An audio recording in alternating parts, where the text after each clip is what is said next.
This might be the last time I ever sound like this on a podcast, by the way, because of my chin reconstruction, and they're like redoing my dust routes. Yeah, too much dust, eh? It was weird. It was like I thought I was gonna go in there. Could you imagine they get done with the surgery and I just wake up and I'm like, thank you so much. I just wake up just gay as hell.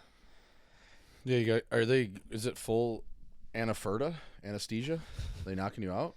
No, but what if they did though? That would be crazy. Well, how long is the procedure? Did you tell you? I don't think it's that long. I think it's like 14 30 minutes. It was weird though. I went in. I thought it was gonna be like I got a CAT scan. Mm-hmm. So they scanned my chin, and I thought it was gonna be like, all right, your ear's messed up, everything's good, body's T. You're an East Coast. You're a soft 6. Yeah. When you're wearing sunglasses on the East Coast, you're not hot. Right. But in the winter, if you're in the right lighting, you're a 6. Flirting with low T. They always tell you that. Yeah. Yep. You have low T. They'll always tell you that. You're massive. But yeah, it didn't go down like that. They were. I could tell right away because it basically went like this. My CAT scan was opening up the hood of a Nissan Altima, and there was a lawnmower engine in there. Yeah, that was probably driven a lot in South Phoenix. A lot. Yeah. And the doctor came in. You could always tell by the tone. He came in. He was like, all right. And depending on you could tell by how many syllables he puts in there. If he comes in, he's like, all right. You think you're good. But he came in there. He was like, all right. And I was like, fuck. And they pulled up a normal chin. And then they pulled up my chin. Mm-hmm. And I guess like my tissue and my dust routes were just like all mangled and stuff. And there was like calcified stuff, he said. There was calcium buildup. Mm-hmm. And I was like, that's not calcium. That's dust. That's bad ketamine I did when I got tricked into doing ketamine in Buffalo. Yeah. And Buffalo. Like, you get tricked a lot, yeah. I was going to say. Also, why is Buffalo doing that to me? They tricked me into doing bad dust. They made an AI picture of me kissing a guy. And then my mom was texting me like, is that real? But yeah, they were like, this is bad dust in here. And basically they got to remodel the dust passages. Did they say what it could be from? No, they said I was like born like that. And really? It just progressively was getting worse. Like my chin, I just have a weathered chin. But they're going to remodel it. It's going to be good. Because I know that, like, you know, like a guy like Anthony Kim, I don't know if you want to pull up a picture of him just so you can get a visual. He's a golfer. Jamie, pull that up. A lot of people know who he is, but he was addicted to dust when he was on the PGA Tour. Had to take a step away. Did like 9 stints in rehab. And then he came back to golf after quitting for maybe 3 or 4 years. But short story long is what I'm saying, is he always snowed on the one nostril. So the one side is just pinched in, and you can literally see it. Like the picture of it, if you pull it up, is his dust route was just always on the left side. So he was left side heavy. So he didn't like say anything like that. He wasn't like, you know what, you've thrown too many things up your nose, or maybe you're just born like this. It was an infection that caused it. And also, I wanted to ask you, do we trust this guy? Do we? I know. Do we want a second opinion, or are we just going under the knife? I don't know. Did he seem like a good dude? Yeah, he seemed like a good dude. But no, it wasn't to do with like dust or like anything like that. I was like predisposed or whatever. Ooh. So yeah, like my chin was already born like that, and it was getting worse and worse as something was going on. But I don't know. That's the thing. I hope I could trust him, right? You never know, because when you go under, it's like, now I'm not going under, but you just don't know. I'm gonna be all doped up and on good dust, but I could very well wake up on my stomach with a BBL or something. Because you don't read that paper. No one reads that paperwork, and it's like there could be fine print in there that says they can install a BBL on me. I wake up, I'm on my stomach. I look over my shoulder. Yeah. There's a guy holding lighting. I'm like, dude, am I in a porn right now? Like, what's going on? But yeah, I don't know. Can you ask him for some extra perks? Yeah, definitely. Just be like, my buddy just needs like 30 to 50 of like really strong perks. Like the strongest perk you got, just like, it's his birthday coming up. You know, it's in 4 months, but like he really wants the Percocets. Yeah, he was telling me, he was like, yeah, it's going to suck. Like, we'll give you pain meds out. And I'm actually looking forward to the weekend. I get to stay in. Yeah. Be on a ton of hydrocodone. Probably going to listen to Eminem, throw on like Toy Soldiers on repeat, and just have a sick weekend in my Little bed. White. You ever heard of Little White? Yeah. Oxycontin. Xanax It's a great bars. tune. Yeah, you put that on, man. You just bang out to Little White. So what's the Percocets and I don't know how much Loratab. you want to talk about it, but like how long is the recovery? Also, like, did they say when you come out of this, You said you were not going to get as sick. Also, you're going to be able to sleep better. Like, what Yeah. What are the benefits from besides getting the Percocets? Yeah, I'll talk about my medical shit on here all day. I don't care. Besides the perks, Yeah. Pretty much everything that I've been going through could be revolved around this. Really? He was like, he was asking me all sorts of questions like, do you feel pressure? And I was like, yeah. I was talking about the show, but he's like, do you feel pressure in your face? And I was like, yeah, like all that. But I thought that was just from the wine. You know, my face gets inflamed after I drink wine or whatever. Mm-hmm. But he said that that's from this. My sleeping's fucked up because of this. The way I get sick a lot is because of this, and also how I have that vestibular dizzy bullshit now that I'm releasing all my medical files on here. Yeah, air it out. That could be from this. It's Really? really bad. The Really? CAT scan was really bad. Yeah. When he pulled up a normal chin, now granted, that's probably like the chin of a pussy. It was a chin of the year. If you're Yeah. thinking about the HB3 awards, it's a chin of the year. Yeah, he pulled up like some chin of a guy that cold tubs. Yeah. And then he put my chin Lance next to it. Armstrong. It's never good when they pull up the PowerPoint. Mhm. Then I was like, oh fuck, like what's going on? And my shit, when he was walking me through what was going on, it all made sense. And he said that the ear stuff, how my ear exploded, was because of how bad my inner chin was getting. The dust route. Yeah, I mean, sometimes you just got to get like, it's no different than a ski hill, man. Sometimes you got to groom it. You know what I mean? You've been skiing a lot in the backcountry. Sometimes you got to groom it out. Yeah. Right? Yeah. That's the thing. So, like, what do they say? Do you come back and do you have to wear, like, a visor? Or do you come back? Wear a neck brace. Are you going Braid McNabb? Do you have to wear, you can go cage or shield? What do you do? No, I don't think I don't have to go full Seattle or anything like that, wear a mask, but I feel like he said I should be good. I just might have nosebleeds for a couple days. Then everyone thinks you're snowing. And Yeah, that's tough. And then he said I can't drive and then I can't fly for 2 weeks. So that's why I wanted to get this done right away. Yeah. But yeah, I'm looking forward to it. But you really good point you make. I hope I could trust him. His vibes were good, and he said he had the same thing done by the guy that's getting my shit done because there was like multiple doctors in the room. This was like 2 hours. I thought I was going in for like a checkup. Yeah, it was a good clinic. It wasn't like a minute clinic. It wasn't in West Phoenix. It wasn't out in Avondale. No. It wasn't out in Glendale. No. It was Scottsdale. Yeah, the PAs, the nurses were hot and stuff. Like, that's huge too because they're banging them on the side. Yeah, like everyone's cheating. Yeah, everyone's cheating at the cafeteria. But yeah, he seemed like good vibes, and yeah, they were like asking me what I do for a living and stuff because they were like, "Why do you have to fly so much?" I was like, "Fuck!" I was like, "Yeah, I do the biggest show in Northeast Scottsdale." Deal drugs. Yeah, I'm a dust dealer. I do dust. I got to go to Tijuana next week. You know, make it happen. Yeah, that's good. I mean, maybe. I mean, for your sake, at least, hopefully, you won't have to. Yeah. Your chin won't be as stung so much. I know, dude. Yeah, I'm actually fired up because I was going to pull back on kind of the boozing and stuff, and I have certain rules where... Ramp it up now. Fuck. I know. Yeah. I can't wait to give my new chin a test run. It's like when a chick gets fake nukes, and you haven't talked to her in a minute, and she hits you up. She's like, I got a renovation, and you're like, right. Kind of test those out. Want to drop it on this half pipe? Yeah, like you're still single. But, yeah, I'm fired up, dude, and... I have rules where it's like when I'm on a plane that's over 3 hours, I'm gonna have a glass of wine. Yep. When 3 to 5. The nights were down against Carolina, I had a rally glass of wine, and I was pulling back on that kind of stuff because I was worried about my health. But now that I figured out there was actually something going on, I might be able to throw my fastball again. So I'm excited. But hopefully he's good. Hopefully I don't wake up with fake lips or anything. I keep saying wake up, but. I'm not going to sleep. It's like a it's just you're just sedated. Yeah, it's like a Diddy party. Yeah, I think the difference between Anaferta and when you get sedated like that is obviously you're still awake, but you're still awake where you just don't even care, man. Like you're so high that like a dude could be sucking your dick and he'd be like, yeah, fuck it, feels pretty good. I don't care. Go full Charlie Sheen. Yeah, I'm not gay right now, right? I'm on something, but yeah, I've had those. Dude, you know what the crazy thing is when guys would elect not to get the Anaferta and be sedated for like a really big operation, like say like a knee surgery.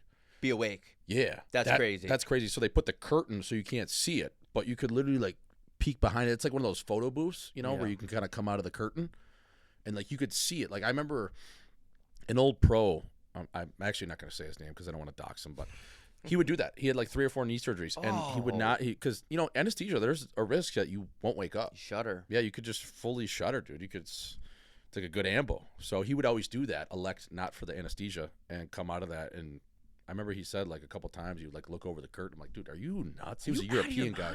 European guy. They're nuts, right? Like, so.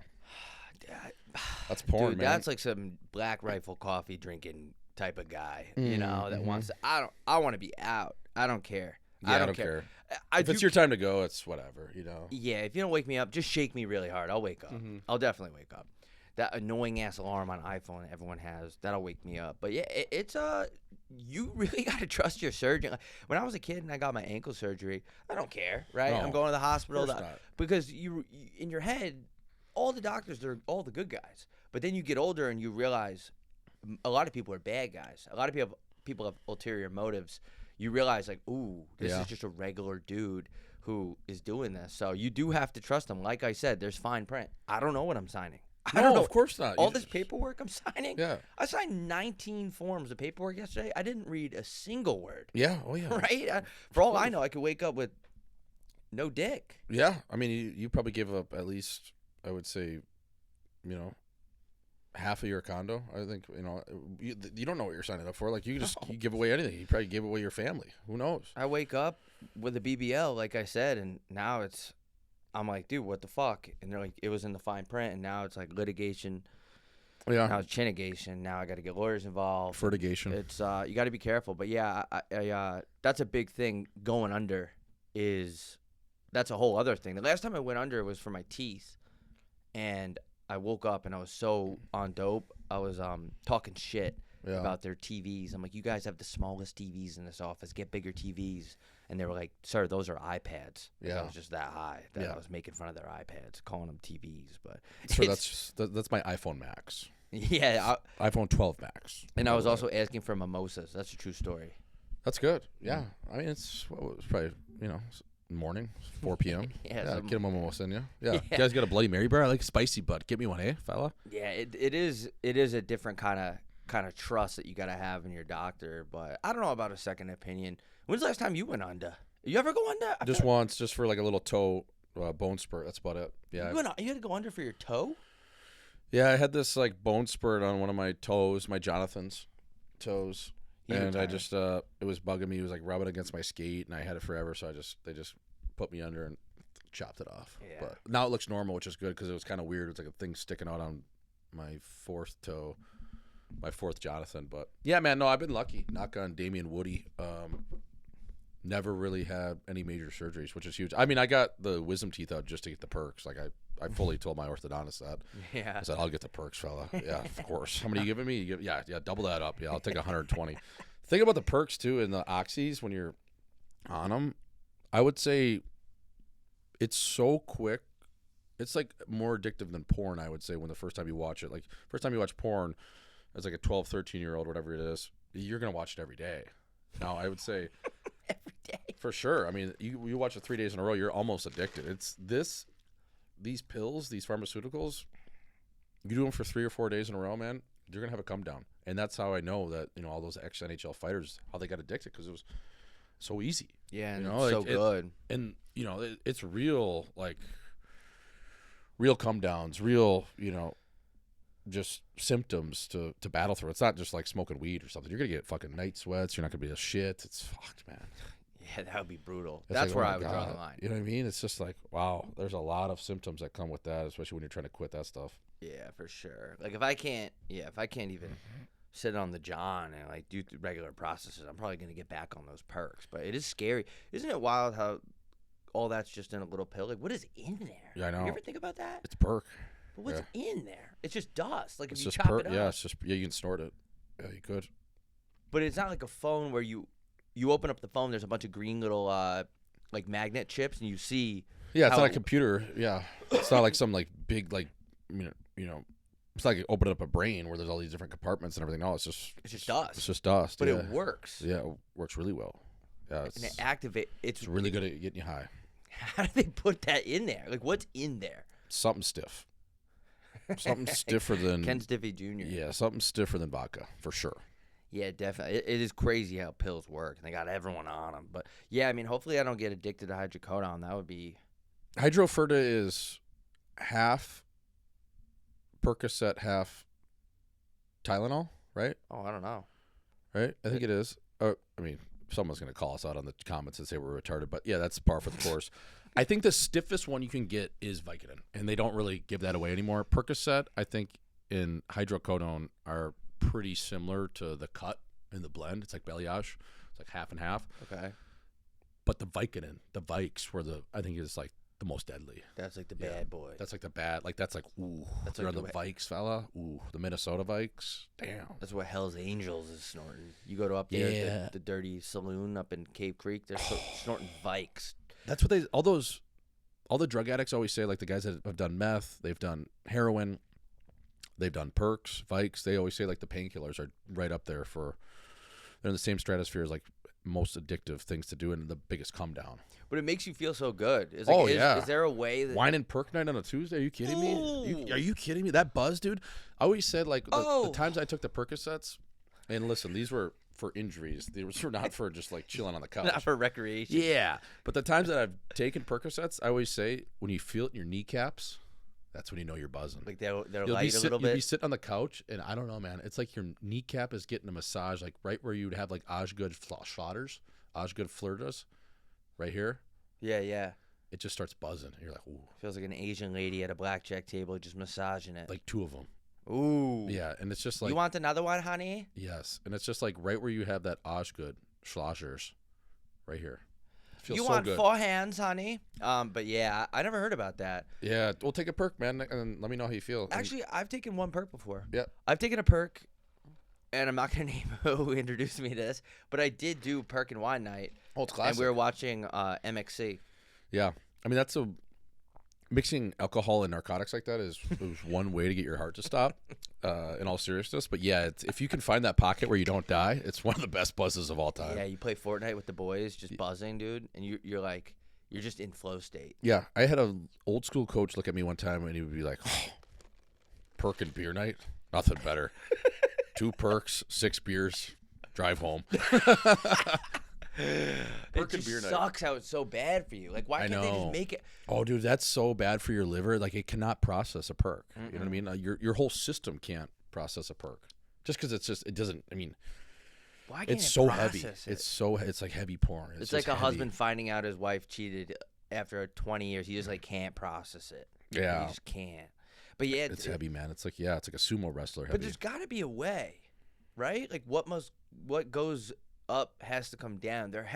Isn't there a way for them to discover how to make it process it, like how to have fun perks without the bad? Yeah, I would say. Or is it a law of equals? Yeah, I don't think so. I think it's just back in the 70s and 80s when they were coming up with all these pharmaceuticals and Big Pharma was trying to get people severely addicted to pills.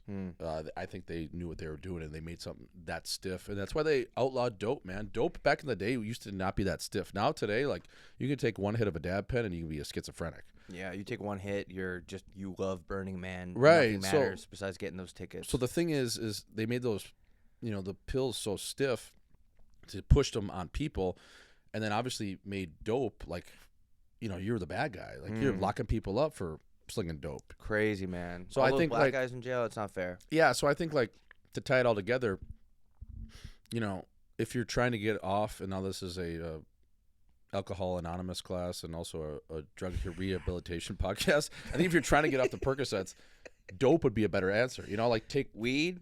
Yeah, take a gummy. Like I'm not saying a lot, but 2.5 grams, 5 grams, 10 grams, 100 milligrams, whatever you need. 100. Yeah, 100 milligrams, 2.5 milligrams, something like that, where it's not as stiff and you can wean off it where you're not going to wake up in the middle of the night in a puddle of your own piss and sweat, because that's what happens when you're on the perks. The come down, man. It's like the Coldplay song "Fix You." When you try your best, but you don't succeed, and he just goes into just basically how to get sober, but he can't. He's on dust. It's so hard to get sober when they're so good. Like they make them so good. Well, I'm not speaking from experience, but I'm speaking from other people that are going through this. But also, you got to give yourself a tea break, right? Mm-hmm. Like just don't. You can't always indulge. You can't always be eating Reese's every night. You can't always have In-N-Out.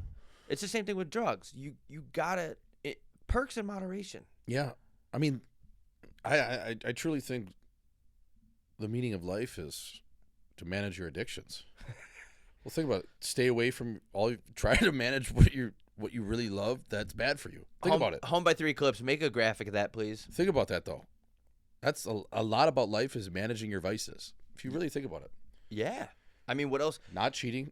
You're going to have the urge. I don't care who you are as a man or a Really, woman. you think? Yes. That's a good topic. Of course. A lot of people would disagree with that. You're going to have those urges. What do you mean? You're a human. No, I'm not disagreeing with you. with But it's how you keep your self-discipline and how you twist your mind and get it into another state so you don't commit that act. Having a thought versus actually acting on it, 2 different things, man. You got to keep your wrench on a leash. Like, you got to be like, no, it's like a dog. A lot of the times you're just an observer of your life. Like you feel something, you see something, you hear something, you're just observing. It's all your reaction. Exactly, man. And that's you. The reaction is you. Now that we're, getting philosophical, we went from drug rehab to now teaching people how to not cheat. but guys will say, like, dude, I love my wife. Like, no other what? Of course he does. No other no other girl will make me horny. That's bullshit. It's bullshit. Those are the guys that are cheating the most. Yeah. Those are the guys. You can't tell me, like, I always bring up this magazine because for some reason it's on the floor in here. Where is it? Over there? Yeah, the Naked Strip Club magazine. You cannot look me in my chin and tell me that even if you're married and look at that magazine and say that you don't feel a little bit of temptation. You don't feel your wrench kind of, going up the rainbow. And I don't mean that in a gay way, but it's like if you're telling me that doesn't affect your chin, then you're just gay. Yeah. But some guys can't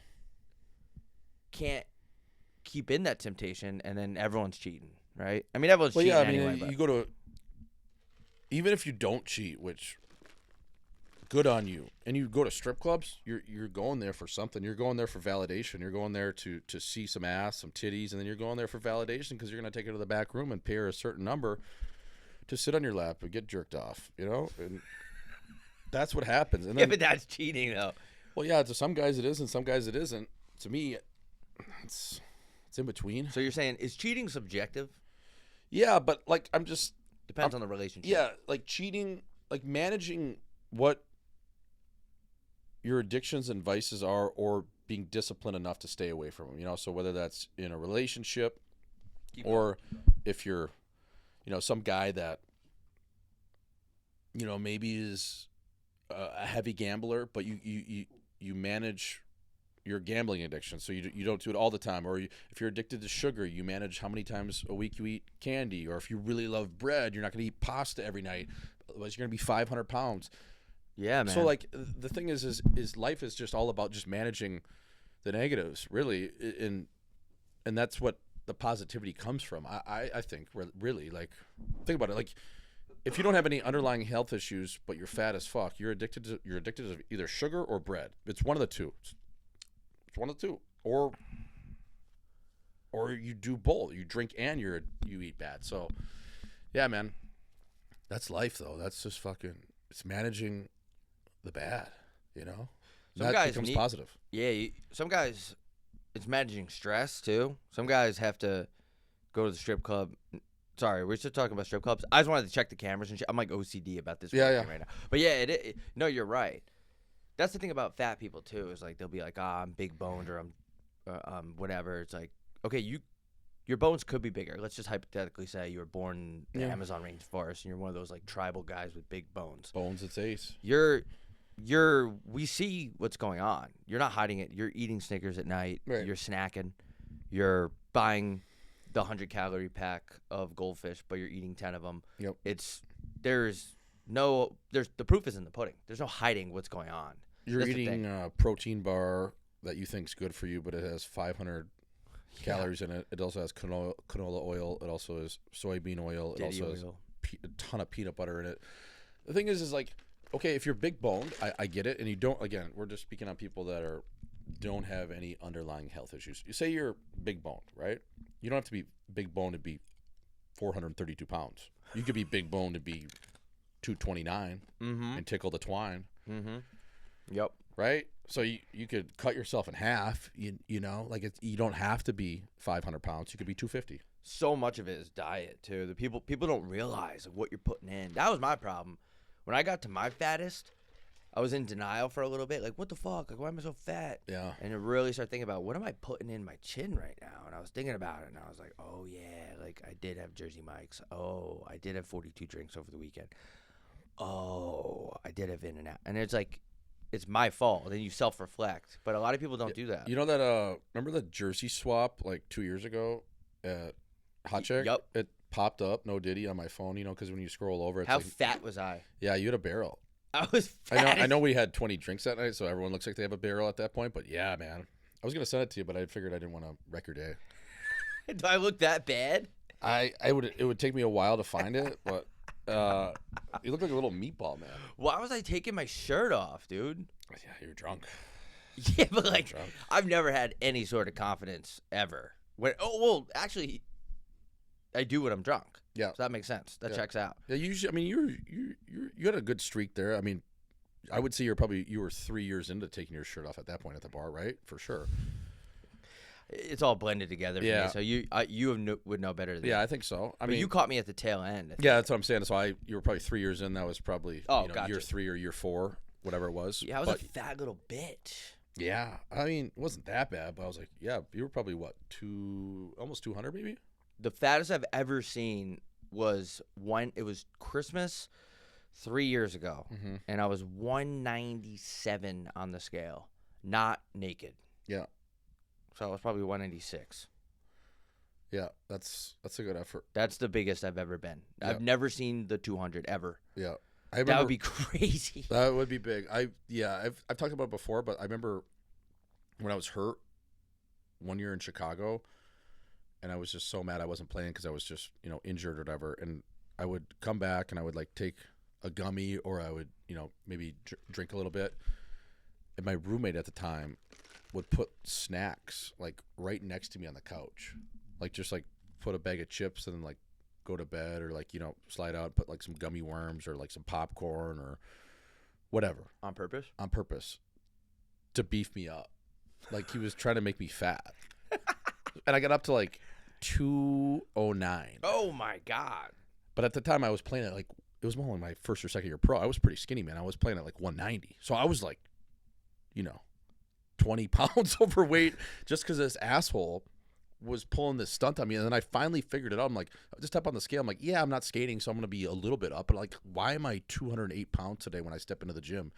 And then I like played it back the last like 4 weeks because I'm like, oh my God, this guy is doing this to me on purpose. Getting me fat. Now, was he a defenseman that was competing for a job? No. Because that would have been diabolical. That would have been a really slick plan. It was his own bit within my life, though, which is, I guess. He's like, I'm going to get my teammate fat.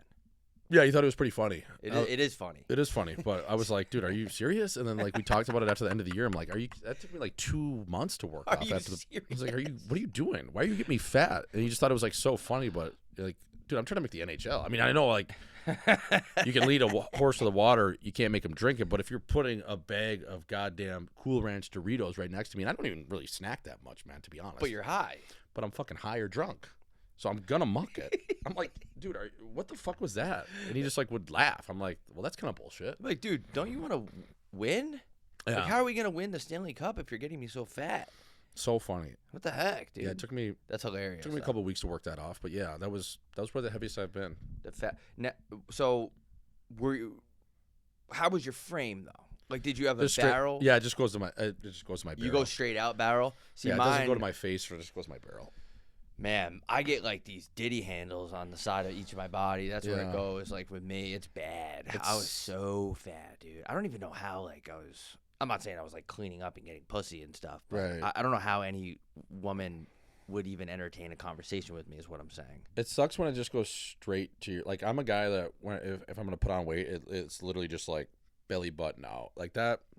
That's good though. I don't know. Is it good? Yes. I don't think so. I would kill to have a barrel like that. Yeah. You don't want side barrels like me. You don't want double. Yeah, the love handles.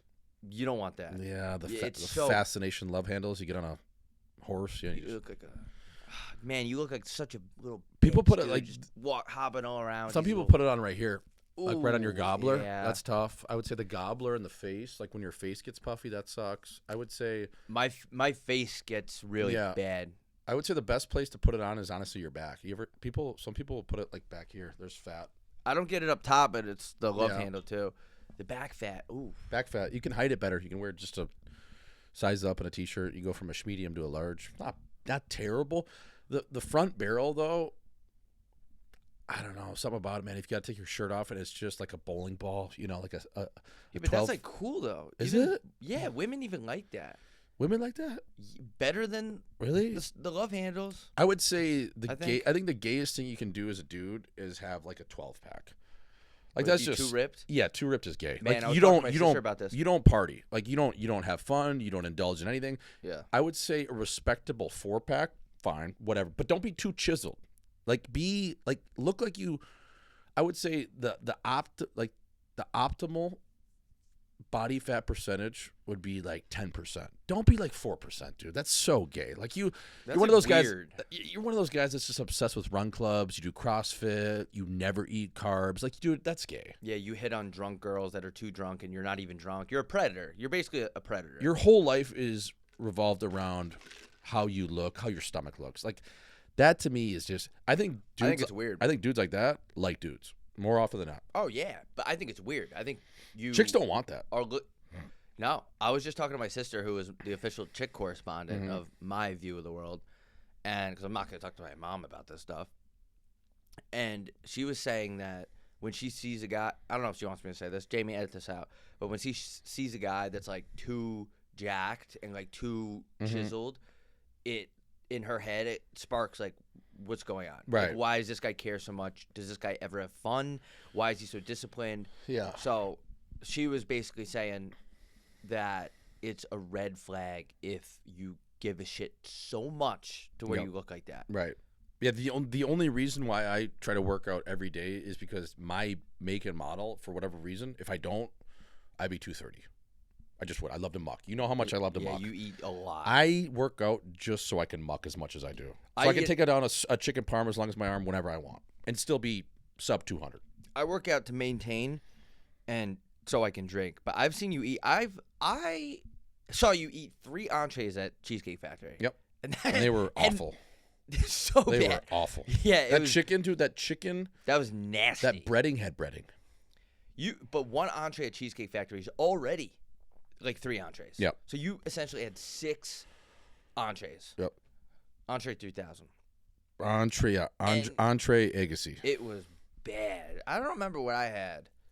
Why did we do that? Why were we doing that? Just for the bit, just for the picture. Because we got high. Well, we were just thinking that because you went to the Cheesecake Factory like a couple months before, and we're like, we got to do a Cheesecake Factory day. We did it. It was awful. It was so bad. I didn't order remember how gross that omelet was, man? Yeah. I mean, I ordered an omelet at 9 p.m., but that's on me. But dude, it was like those powdered eggs when it comes out, and it looks like the picture at Perkins when they put it on the menu, like the menu picture. It was disgusting. But there's nothing funnier than walking in Cheesecake Factory and you just reek of weed. I mean, you're ruining. I don't want to ruin anyone else's night, but I will say Cheesecake Factory has elite booths. You are closed off in there. You can get a lap dance in there. Yep. No one can even see, and we were. I mean, I know I was reeking of weed. Oh yeah, we walked by that black couple that was sitting pretty close to us. They just looked back and they're like, "Damn, white boy's off the sticky." Oh, yeah, they were like, "You off that perp?" And then we had that girl waitress who could have been nicer, but it was her first day on the job. She was great. It was her first day on the job. She told us, and we were just high as hell, man. Higher than fucking the cost of living. Yeah, we were baked, dude. Higher than a draft pussy. Yeah, we were fucking stoned. That was fun. I don't remember what I ordered. Do you remember what I ordered by chance? Or you had enough going on in front of you? I don't know. Yeah, it was one entree.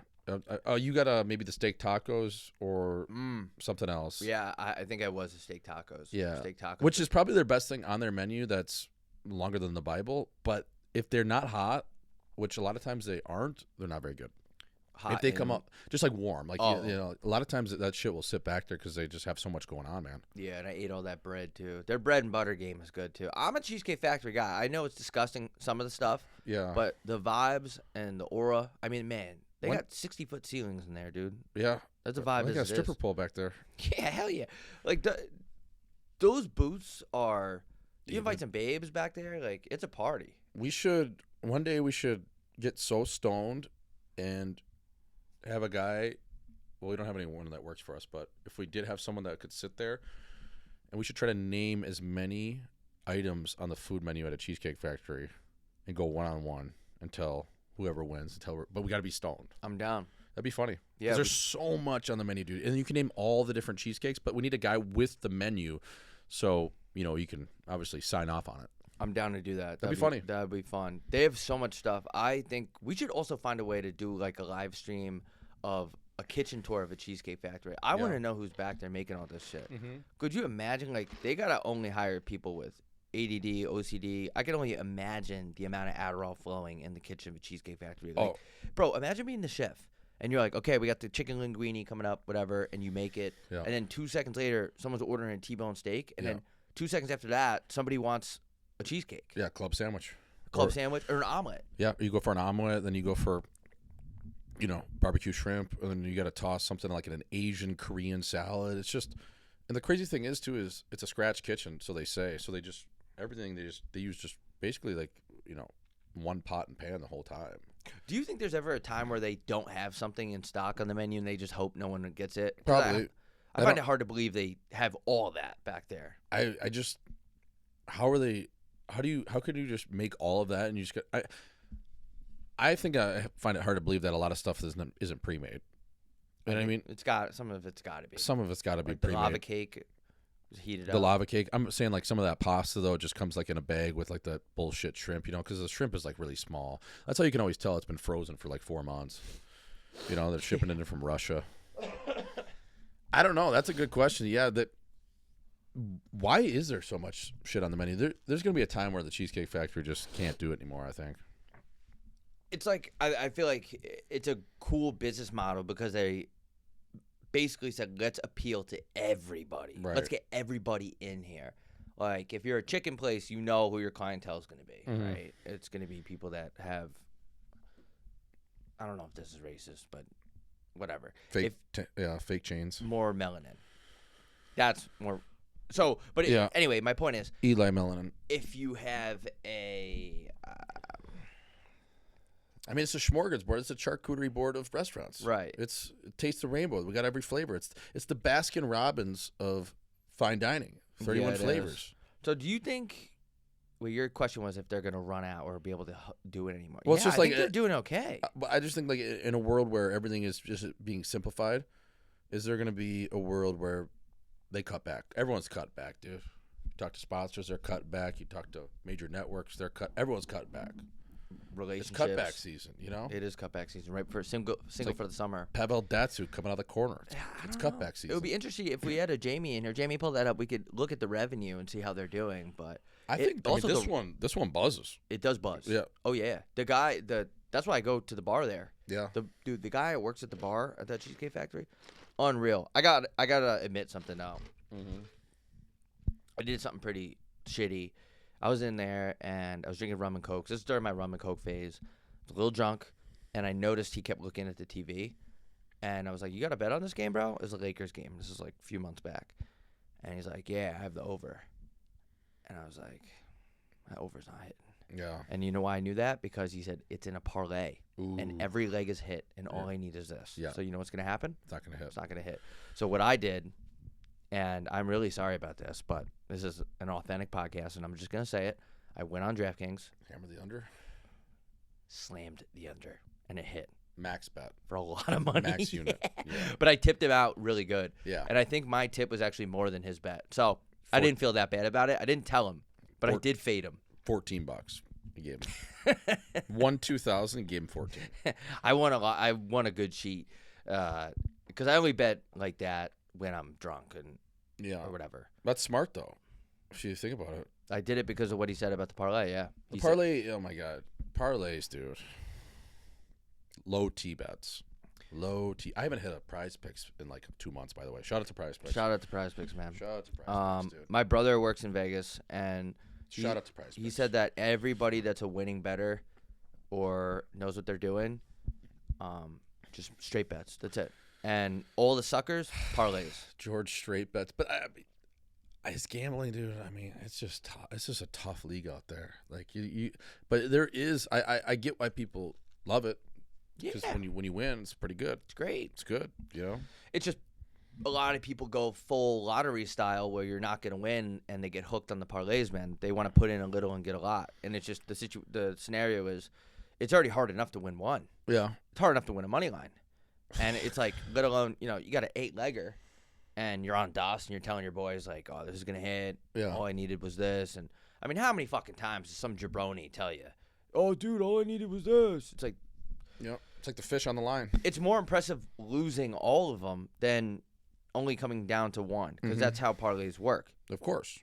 So it's just when people tell me about their bets and they're just like, oh, dude, all I needed was, fucking Mike Trout. It's like, it's gobbledygook to me. That's parlays, man. You got. Yeah. It's like being affiliated with a political party. You got. Yeah, it's low IQ. It's low-level education. It's Scottsdale Community College. It's DeVry Online. It's all of that in one Phoenix Online University. Dude, how about 40 universities catching strays? Yeah, shout out to all of those, by the way. If you want to sponsor us, we'll get you on here. But dude, how about what cable service do you have?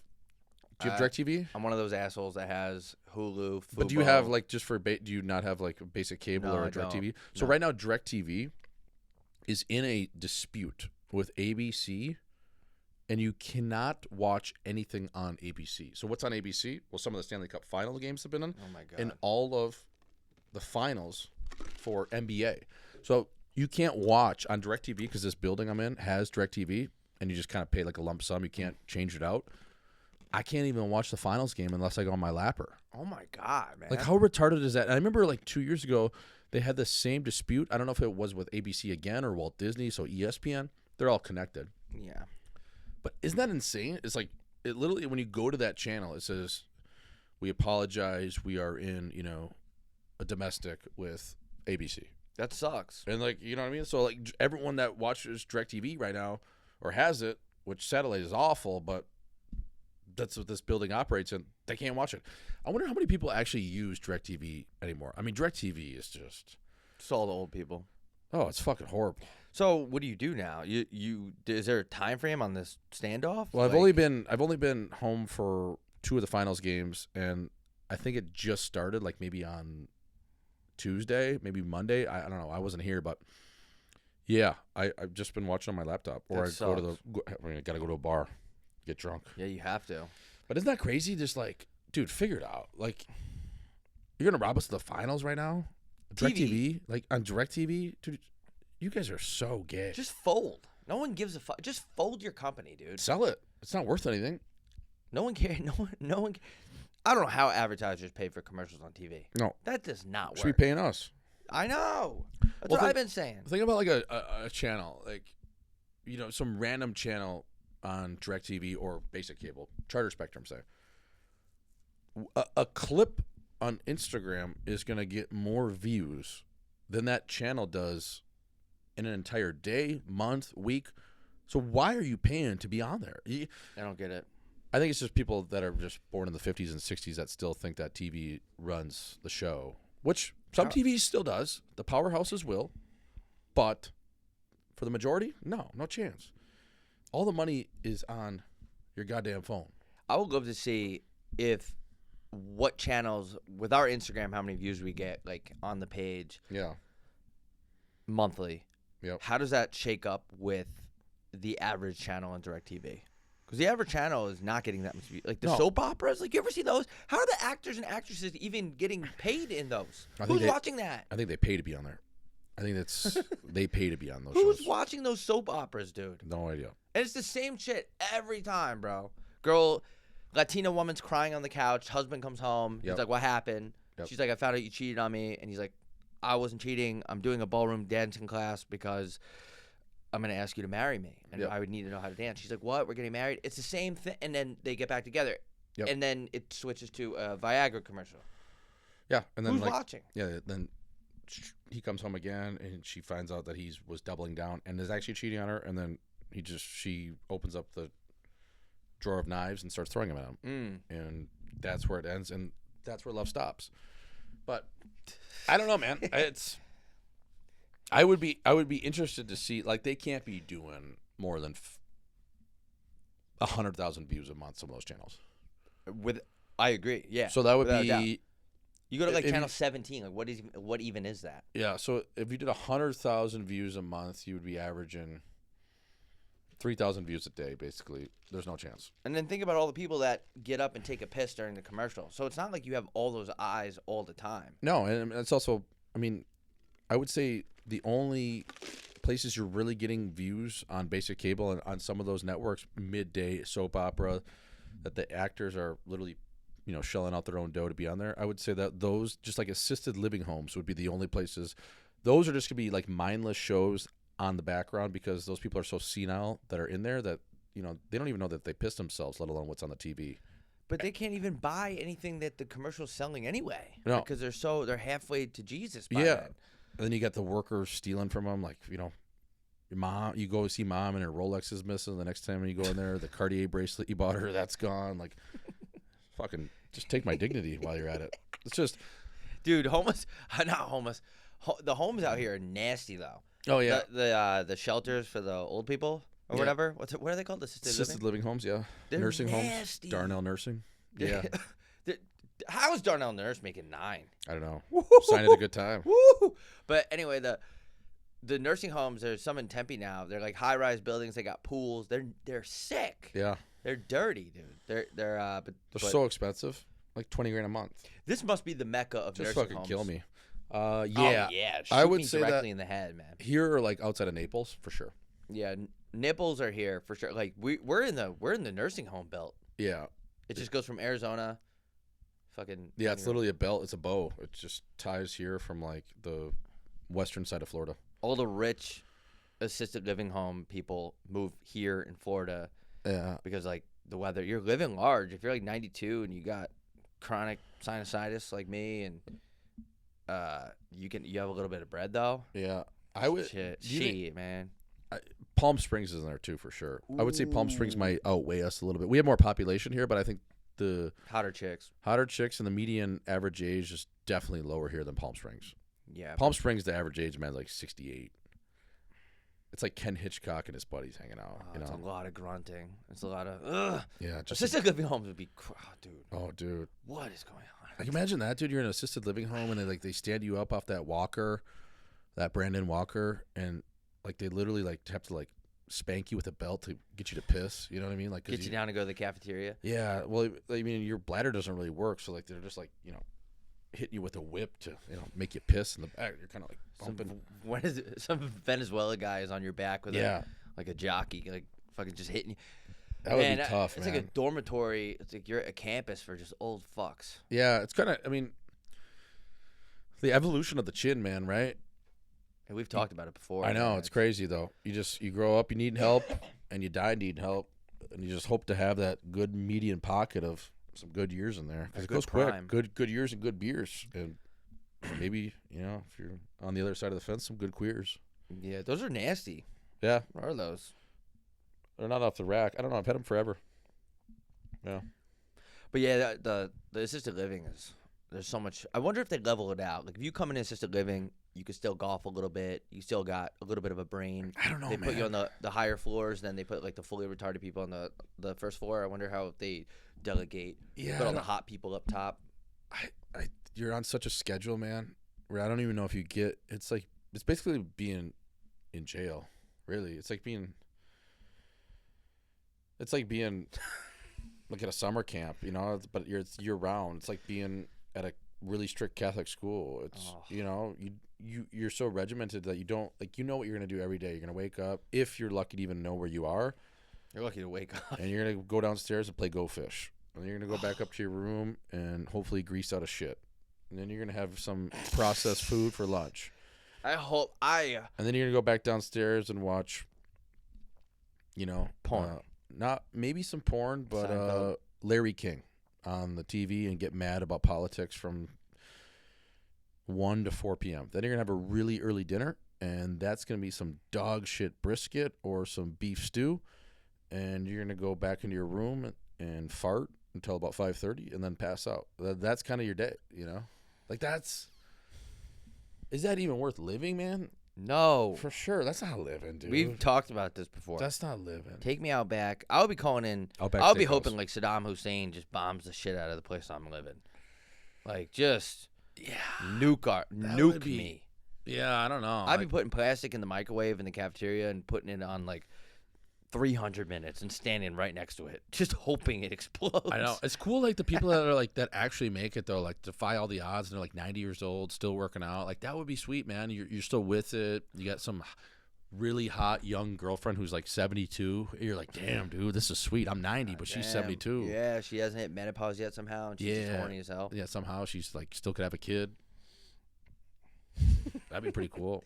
Dude, what if you go into the assisted living and you work out and you eat healthy somehow, and you're getting like DoorDash from True Food or whatever, you're eating good, and you like work yourself out? Yeah, you can. I mean, that's getting out of the minors, right? There are success stories. I wonder if Look that's at Mike Carcone. Shout out to Mike Carcone and all his Escalades. Yeah. Shout out to Carcone. I actually just texted him. I someone saw him yesterday just outside of I believe it was Jordan, Utah. He was at a GMC lot. He's at another dealership. What do you mean? You have 4 Escalades, you have a Yukon XL, and now you're looking at what? You're going to get an Arcadia because it's more of a life-size family car. You might be having another kid. I don't know. Wrench cone. Like, how many? How much money does this guy have?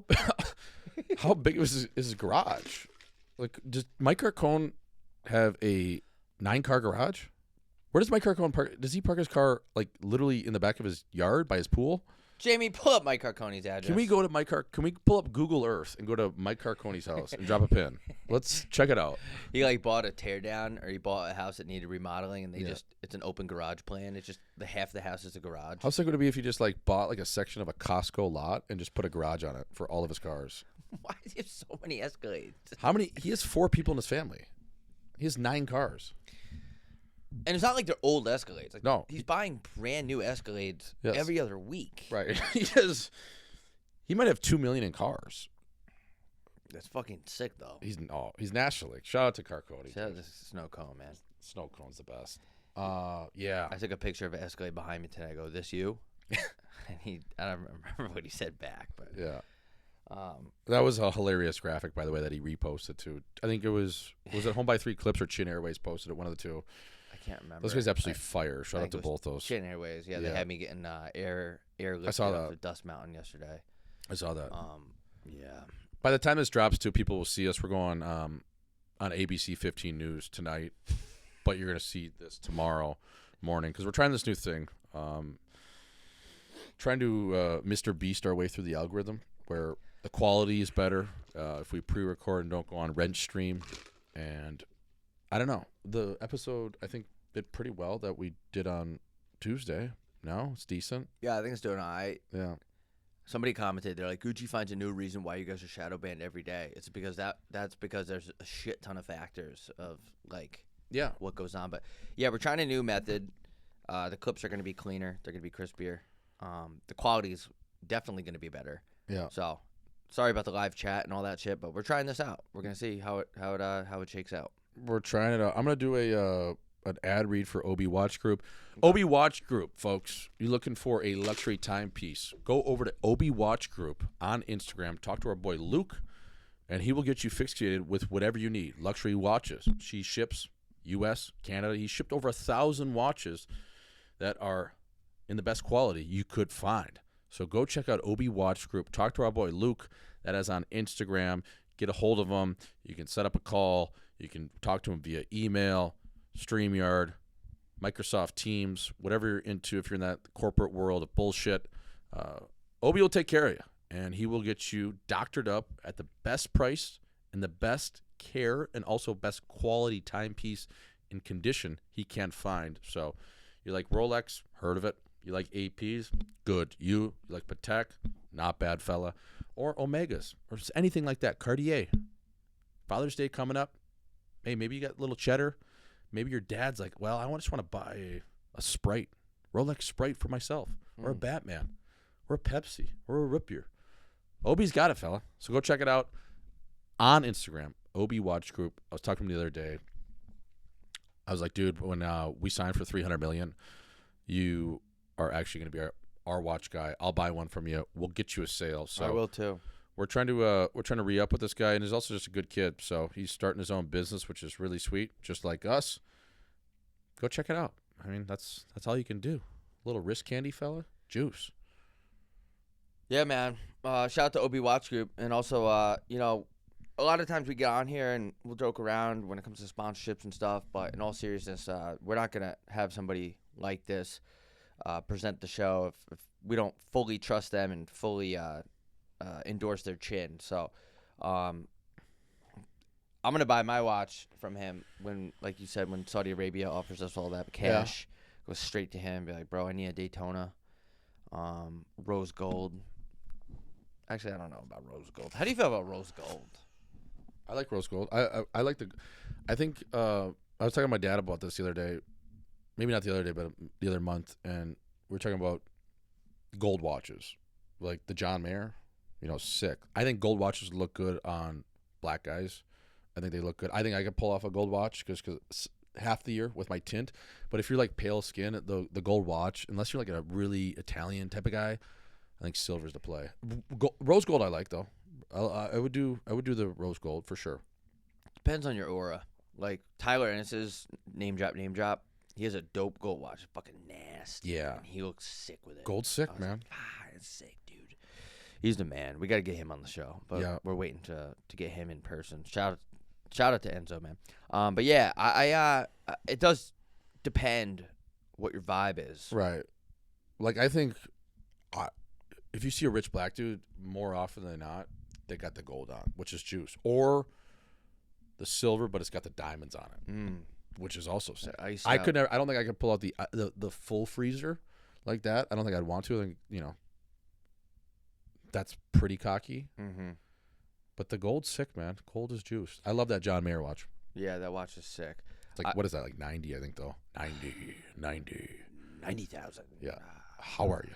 Discontinued, by the way, too, so they're not making any more of them, so that the price is only going up. Is it the Rolex is always fucking lying? Yeah, of course, they'll lie, but yeah, it was. They haven't made them in 2 years. You walk into Rolex, try to buy a Rolex, and there's like, yeah, this is just for show only. We don't have any of this. It'll be a 3-year wait. They want to. They fuck up. They fuck up themselves though sometimes. Like that Batman, the Bruce Wayne, not the Batman, the Bruce Wayne, which was a sick watch. I still like that for the price of it. It's one of the juiciest ones out there. I'm sure Obi can get you hooked up. That was like you couldn't get it for anything under 22, and now they just made too many of them, and now I think you can probably get it for like 15, 16. Damn. Yeah. So that's cheap. Yeah, it's it's like a bag of dust. It's not bad. This episode brought to you by Lucy Nicotine, I think. Yeah, we think. We do think. I don't know. Use code CHIN, caps lock CHIN, for 20% off. At Lucy.com, the official nicotine pouch of the show. Yeah. Warning, this product contains nicotine. Nicotine is an addictive chemical. Yeah, I think that this is our official nicotine of the show. I just really don't know. I'm just going to keep it 100 right now. I'm just going to keep it 100 emoji. I don't know what's going on. Apparently, we were canceled. I got some email from some kid who I've never seen before, and they're like, you guys did 3 promotions for us. And I was like, nah. You guys have been on every show. You've been in every bio.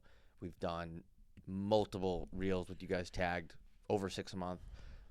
We've done 2 dedicated posts per month for you guys. I don't know what the fuck you're talking about. Absolutely hammering Lucy Nicotine through. I mean, everything that you were tagging on our stories, too, was presented by Lucy Nicotine. I mean, it's right here on the set. It's right here on the set. It's on the ticker. We've done the custom content for you. I don't know what else you want. I mean, yeah, the contract's a contract. I hit them up. I want to be careful because I don't want sponsors to think that we're going to always reveal, the backside of things. Right. Because that's not what we do. 99.9% of the time, if we're ever actually trashing somebody, and it's not a bit, because a lot of times we'll just be fucking around, they've wronged us, so severely that we just don't care. But most of the time, we always keep it respectful. So respectfully, I emailed back now that this is a business show, and I was like, that's not true. We did yada, yada, yada. And then someone else stepped in, and they're like, hey, that guy's new. We'll get this figured out. Okay, nice. So we hope to stay with them, in all seriousness. Yeah. We like them. We like their chew. It's good. 4 milligrams, right to your lip. Little luggage, fella. Going into the summer, too. Do we break all the rules that they say not to do? sometimes. Yeah, but people do buy it. You're not supposed to call it chew. We do have nicotine pouch. Jamie, edit out the chew. Why is that? Why can't we call it chew? I don't know. There's a lot of rules, you know. A lot of rules. That's like Mountain Dew. When I was doing those Mountain Dew posts, how many fucking rules there were? Dude, you should. Yeah, that's bullshit. They like. First of all, if you have nicotine pouches and you can promote booze, like bring back cigarette ads, man. I think they're coming back. You can do Jewel Pod ads. You can do nicotine pouches, respectfully. You can do booze. You can do dick pills. Yep. That's addictive too. Why can't you do cigarettes? Bring back cigarette commercials, and I want to be on one for Marlboro. And it's smoking a red, dude. Just fucking burning one, dude. We should bring back cigarette ads. Fuck and have cigarettes. Like, let's make cigarettes come back. Let's make all the other shit is worse. That could be our next sketch, a cigarette ad. Okay. Be sweet. I'm down. Cigarettes, it's funny because they got everybody hooked on, like, everybody's carrying around the vape that it's like a remote, the size of a remote, and they're just vaping aggressively. It's an Xbox. Taking 7,000 hits a day. It's like they'll buy a vape with 1,200 hits in it, and it's out in 3 days. It's like you're going to tell me that that's not as bad as cigarettes? The problem with why cigarettes got conquered is because moms decided to make moms against cigarettes. And whenever a group of moms that are unemployed get together, good luck. Oh, dude. That was like, well, it was just I call it the cul-de-sac campaign of the world, of the country. It was a cul-de-sac. It was a CCC, the cul-de-sac campaign of the country. And it was all unemployed housewives that got this crew of Rat Pack together and saw their 14-year-old kid smoking something, a spliff, by the seesaw outside of school, and it was done. Just like that, man. It was the CCC came in, and they just put a halt to it. And that's why you don't even really see, as many kids smoking darts anymore. Smoking darts is sweet, but now it's all, like you said, it's all people smoking controllers. You could buy them anywhere. You could buy them in the bathroom at a bar. You could buy them at 7-Eleven. You could buy. It's like cigarettes aren't that bad, dude. Just because that one mom got worried because her son asked for a skateboard for Christmas, she's like, "Oh my God, he's gonna skateboard now," and he comes home from the skate park, smells like cigarettes. They got spooked. It's way worse now. It's way, like I said, the vapes are terrible. Oh, they're terrible, and then you're worried about a cigarette. Oh, how about your kids smoking dope out of a Mountain Dew can? You don't think that's good? You think that's better for you? You think inhaling those fumes of aluminum on fire is good for you? No, it's not. Smoke a dart, fella. Even roll a spliff. You're good. Yeah. It's weird how that was so quick. It was like truth against tobacco. But what about the thing where they're like, oh, they basically said you're going to get cancer if you smoke cigarettes. Yeah. But it's not true. It's not true, you're saying? Well, there's a chance. There's a chance for everything, though. Yep. You could eat McDonald's and get cancer. What causes more cancer, McDonald's or cigarettes, you think? I would say McDonald's. These days, McDonald's. 100%. Yeah, these days. Yeah. These days, yes.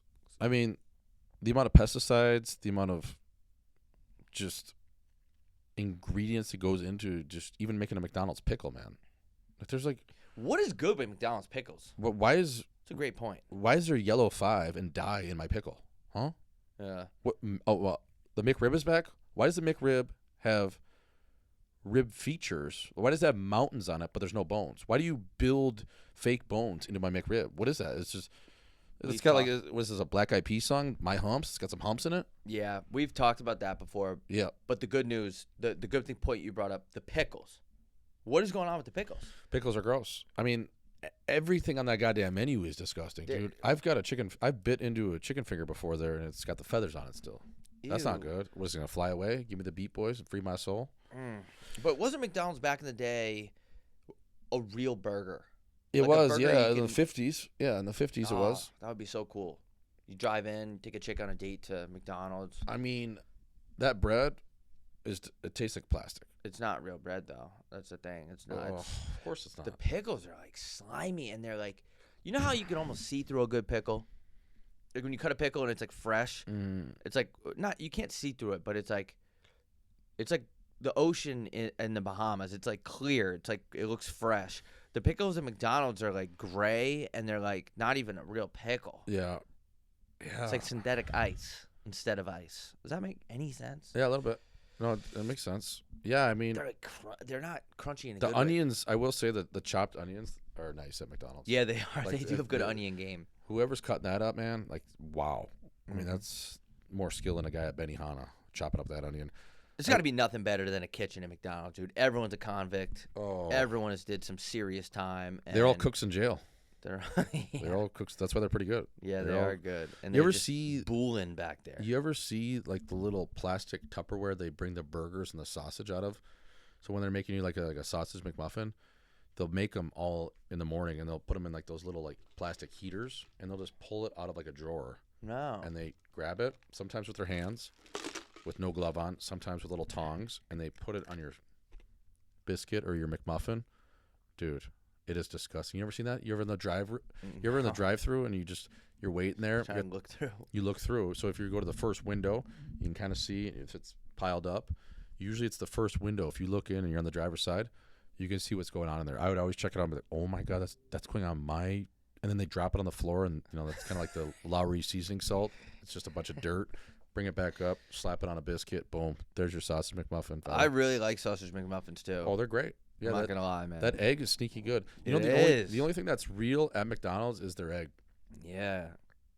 That they use a real egg. I didn't know that. Yeah, their egg is sick. They use a real egg. Everything else is just fucking, just mystery meat. The cheese is crazy. Yeah, the cheese is great. Cheese is crazy. Yeah. It's like cheese that's pretending to be cheese. Oh, dude, you could shingle a house with that cheese. Yeah. Nothing getting through that. No. Yeah, it's like Flex Seal. Oh, remember man. that guy, that cokehead? He's like, I'm Billy Mays. There'd be a hole in the bottom of a boat. You just slap Flex Seal on it. But yeah, the cheese is fucking fucked. Yeah, the cheese. You could have a laceration on your arm. You can put that cheese there. You don't even need stitches. Yeah. You just fucking hold it right there, man. Yeah, the McDonald's is, man. Yeah, if they want to sponsor us, though, I mean, I'll take their money. Yeah, of course. I'll do an ad for them. Like the best part is McDavid did an ad for McDonald's. I love that. Yeah. I love that. Dude hasn't had a thing of processed food since 2020. Maybe not even. Maybe before that. It's been at least 6 years. We're not hating on McDonald's, just calling it what it is, right? For sure. It's like I'll go there when I haven't had drunk McDonald's in a minute. Oh, you wake up the next day, man. Oh, God. Oh, my God. It feels like you're fucking drunk Donald's, especially when it's Uber Eats at 3:37 in the morning. God damn, dude. Oh. Those chicken nuggets, too, are, ooh. Yeah, it's not What great. is that? It's not great, man.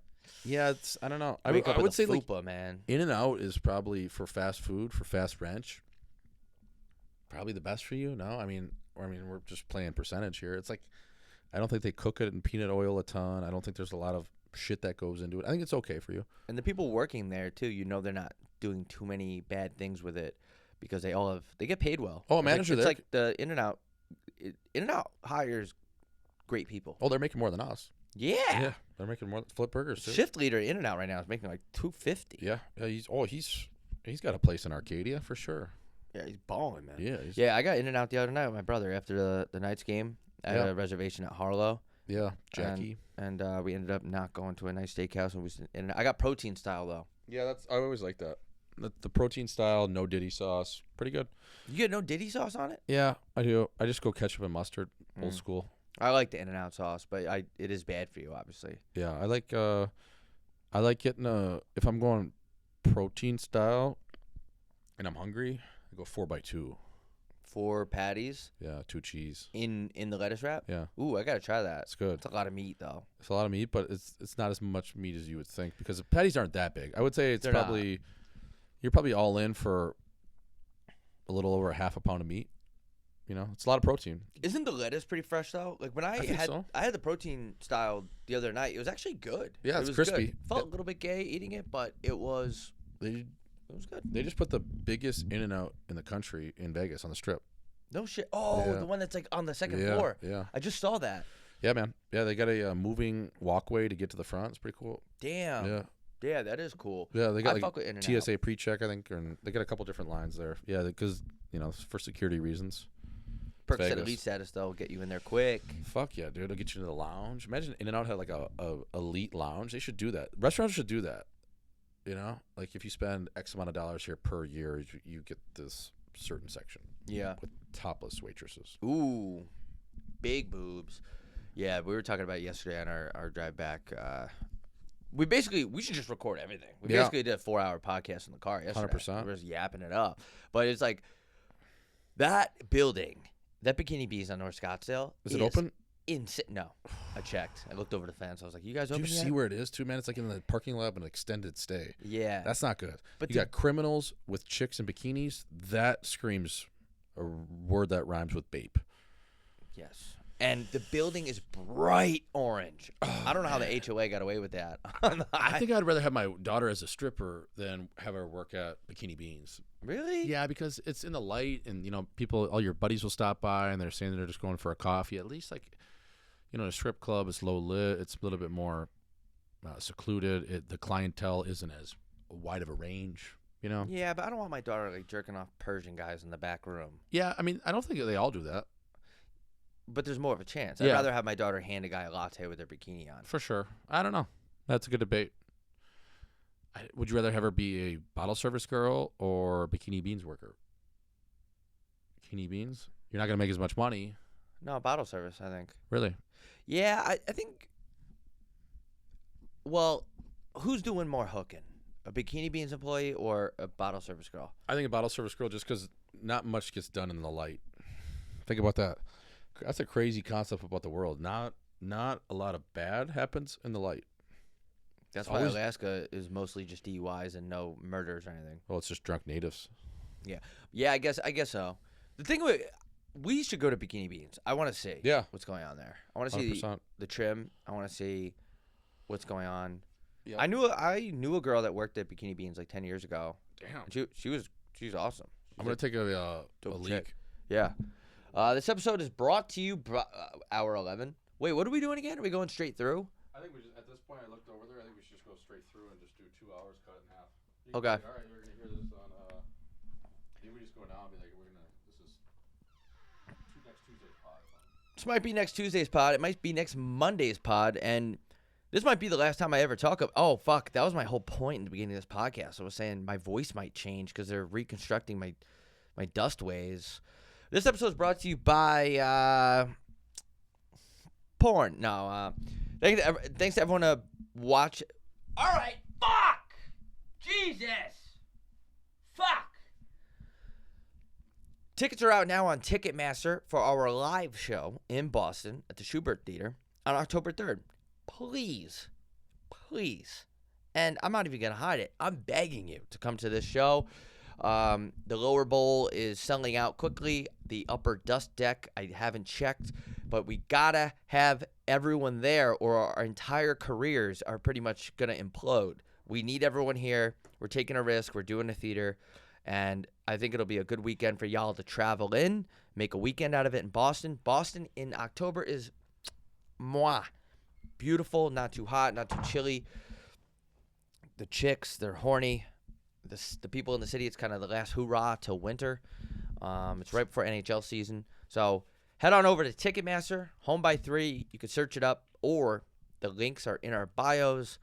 And we hope you guys come to the show. It's going to be an absolute experience. Merch is on homeby3.shop. Shipping time is going to be 2 to 3 weeks, pretty much. Kind of depends on when you order. Now, if you order, it depends on when you order. It could be earlier than that, too. But yeah, we're back. 90, 90, 90, 90, 93, 93, 93, 93, 93, 93, 93, 93, 93, 93, 93, 93, 93, 93, 93, 93, 93, 90, 90, 90, 90, 93, 93, 93, 93, 93, 93, 93 point. That was a lot of spit. 1. I spit mid 93 point. 1. There it is. White House card. Ooh. This weekend. Who's fighting? Who's going? Who we betting on? I'm gonna be in the guts of Kansas City watching this. Who do we like? Who's even chucking, dude? Is it McGregor?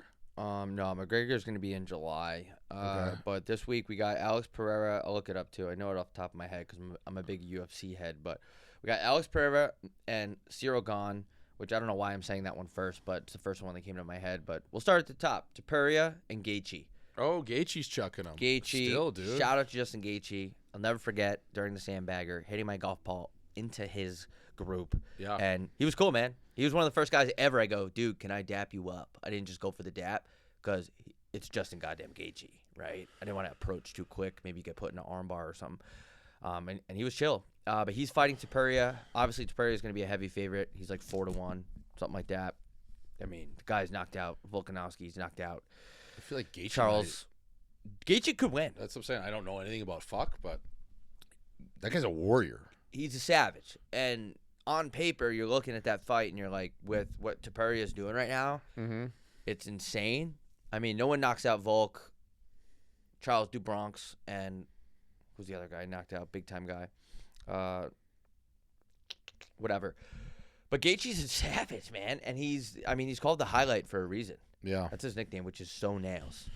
I love when he just like, who was it with when he just like went to the center of the ring for like the last? Poirier. They just were like, all right, let's get in the center here and just chalk. And he got knocked out. Yeah. Yeah. Holloway. Holloway, Yeah. Who did he just, he had just upset somebody though, like 4 months ago. Who did Gaethje beat? He beat Patty, and I said that was going to happen. Yeah, Patty that's Pumba, right. Yeah. I like Patty too, though. But, yeah, he's just a dog. He's a warrior. And he's old. And the way he fights, 38, 39? Something like that. I think he's 89 maybe? 37?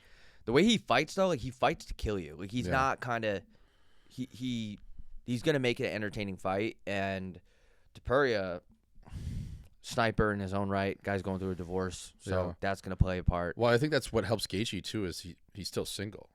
So he's got no fear. You know what I mean? A lot of times you got kids on the back of your mind. You got your baby mama, your wife, side piece, all this going on where Gaethje just goes in there and is like, dude, I'm willing to die in here. Mm-hmm. You know? He is. That's the thing about him. And that's a different mindset. So what is the headliner for that fight? That's the main fight. Okay. Yeah, that's for the So that'd be title. cool. That'd be cool to watch. Really cool, man. I'm not gonna lie, dude. I'm gonna bet Gaethje. Yeah, I was thinking that too. I'm gonna take him. I like him. I like his story.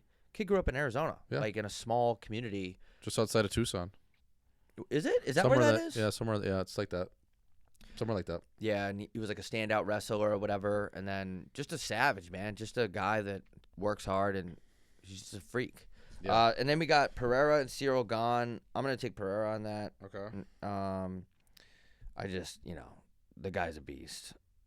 He's moving up to heavyweight. So you want to talk about eating McDonald's? He put on I don't even know what he put on, but he's huge. And then we got Sugar Sean O'Malley versus some guy that I have no idea how to pronounce, Ayman Zahabi, who was on like a 7-fight win streak, but I don't really think he's a guy that like knocks people out and shit. I think Sugar's gonna take care of business. Okay. I think Sugar's Oferta. I don't even think he's gonna have an issue with this dude. Like I think he's gonna get in there, piece him up. Yeah, I was hearing that maybe the weather wasn't looking great for this fight. We got to check the clouds in DC, but I think like Trump got 1,000 tickets, Dana White maybe got like 200 or 300, and then the rest is like military. And I think if you wanted one of those, like if you're like in the billionaires club, or someone that has a lot of cheddar, I think if you wanted one of those, Trump was giving away a few of those tickets, and I think they started at $1 million you'd have to donate to his campaign. Holy shit. Is it that big of a deal? I guess there's never been a sporting event at the White House, but are we thinking like, is it going to be like one of those historic events where people will talk about it forever, or is it just kind of like whatever? Like, I don't know. I'm so indifferent by it. Like, are we going to like remember that there was a fight at the White House? I honestly think a primetime boxing match would have been cooler than UFC. Like Floyd. I mean, this card's good, but I'm just saying it's not like it's like McGregor. It doesn't seem like. Does the card match up with the significance of it being at the White House? Like, yeah, I think so. Like talent-wise? Yeah. Yeah. There's a nasty card. Oferta, Gaethje, Pereira. I mean, Josh Hokett's on there right now. He's making a ton of noise. Like Bo Nickel's on there. If you're Dana White, does he not? How about like John Bones? He doesn't want to fight. He wants to fight. I think John Bones wanted like $30 million or some shit, and I would have given it to him. Yeah, I don't know how that works. Yeah, I don't know, man. It's just, to me, it's tough because the White House doesn't mean that much to me. I think it's a dope house. I think there's a lot of rooms. I'll love to go there and check it out. But I just don't, the political aspect of it, kind of like, I just don't give a shit. Yeah. So I don't know. It is weird. Is it special? It is weird how they bring in like the political aspect into it. Back in the day, the Canadians burned down the White House. Our White House? Yes. You can look it up. What? Yeah. Who? Like they came down here and did that? Why? What the fuck? I don't know. But I remember always like the Canadian guys like being like, "Don't forget we burned down your White House." They could be totally making that up, and they could have taught those kids in school that. Yeah, I don't know about that. I don't think that happened. I don't know if they burned down the whole thing. I think it was maybe like they burned down a couple trees. Yeah, I don't even think Canadian people have it in them to destroy anything. No, it'd have to be the French Canadians. I think. Let me look that up. Yeah, Jamie, pull that up. Let me look that up. Did they do that? Why would they do? I feel like Canada has always been chill with us till recently. Well, the problem is all these Canadian people got riled up because Trump was like, "We're gonna make Canada the 51st state," and then people feed into it because they act like pawns. It's all they try to do. The oldest trick in the book is getting people to hate each other over things they can't even control. Yeah, that's the problem with what happened. So wow, they used to teach these kids in the school this too. It's the Canadian misconception. Ugh. Canada did not exist as an independent nation in 1814. The territory consisted of British colonies, and while some of the local militia participated, the core invading force were British regulars. The attack was carried out by the British military during the War of 1812. On the White House. Yeah, so like there was some Canadians that participated in it. You know, it's like a couple guys called up from the jungle. Those were the Canadians that were working with the British military.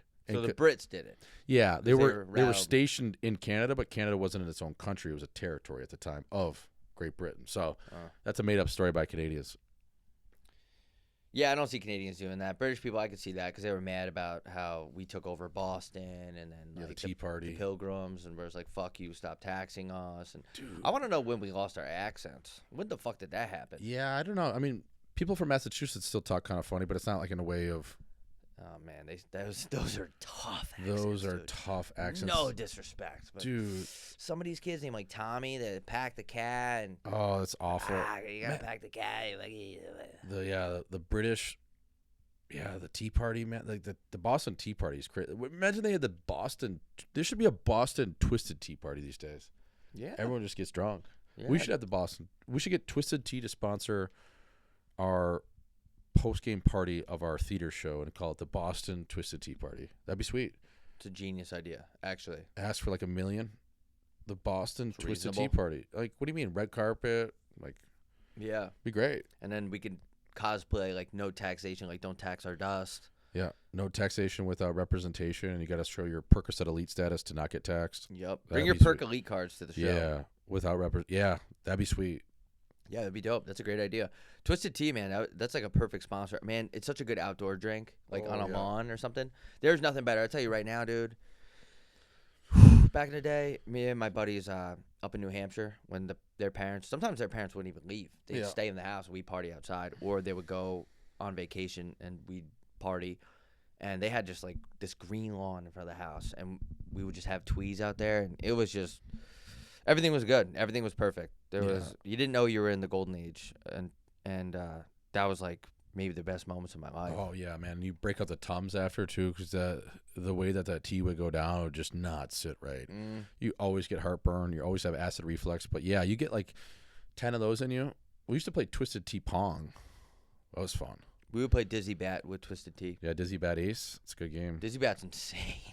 Yeah, Dizzy Bat's that's a sneaky game. Yeah. I'm trying to think of what's that game with the beers on the four corners and you throw something at it?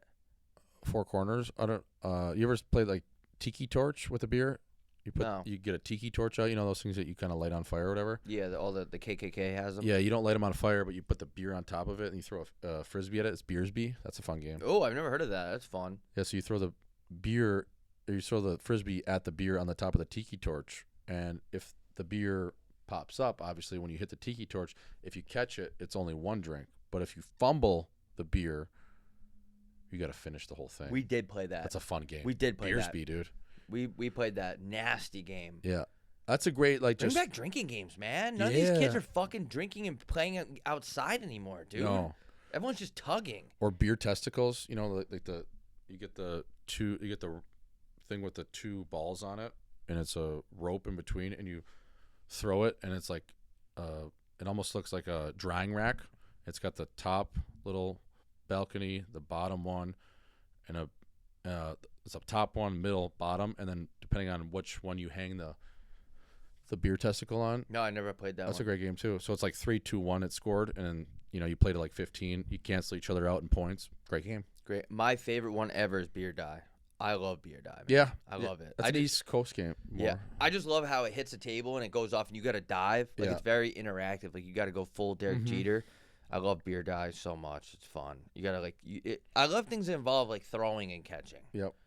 The other day, my sister was telling me that she doesn't get. I think we brought this up already, but like when you're boozing, you're doing some sort of like physical activity. It's the best. It's in the summertime or whatever. Yeah. It's sick, man. And like, not that I care. Like I don't prefer dudes that have their shirt off, but like the vibe is in summer, tarps off.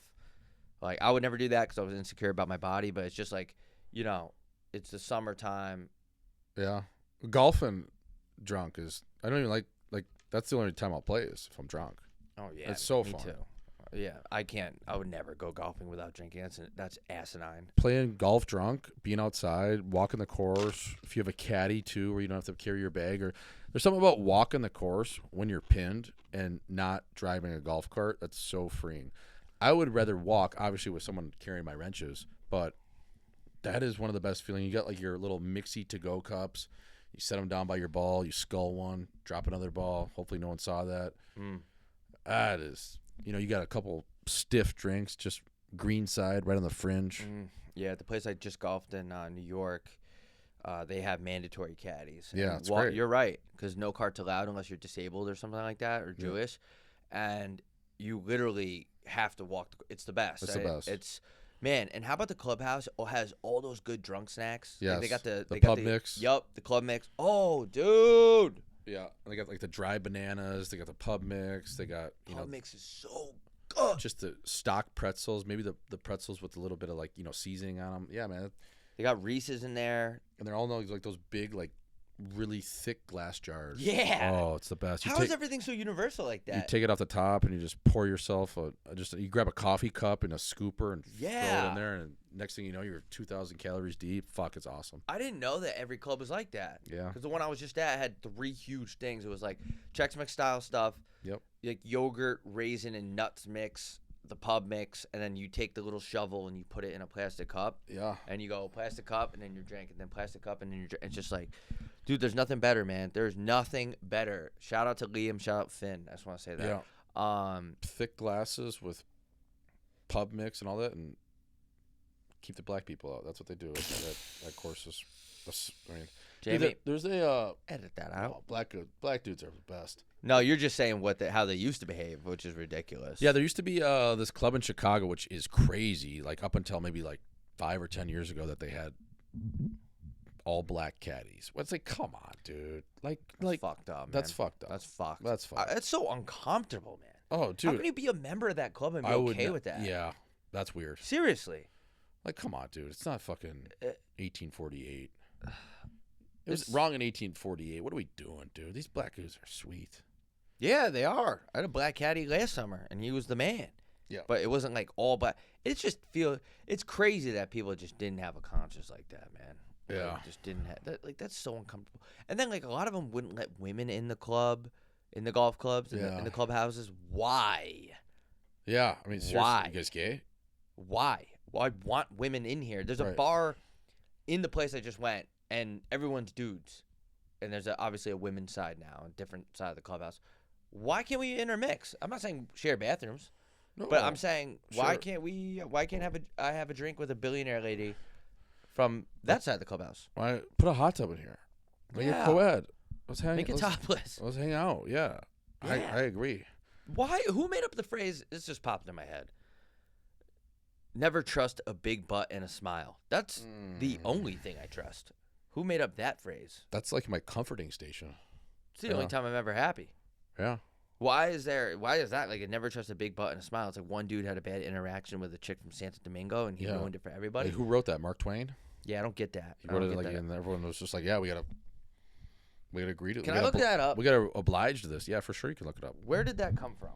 I don't know. But yeah, golf clubhouses. I was thinking about Oh my God, I'm getting blown up, man. Oh, this is from the surgery place. You ever had a pedicure? No. I was thinking about getting my dogs cleaned. No way. Yeah. I was thinking about it.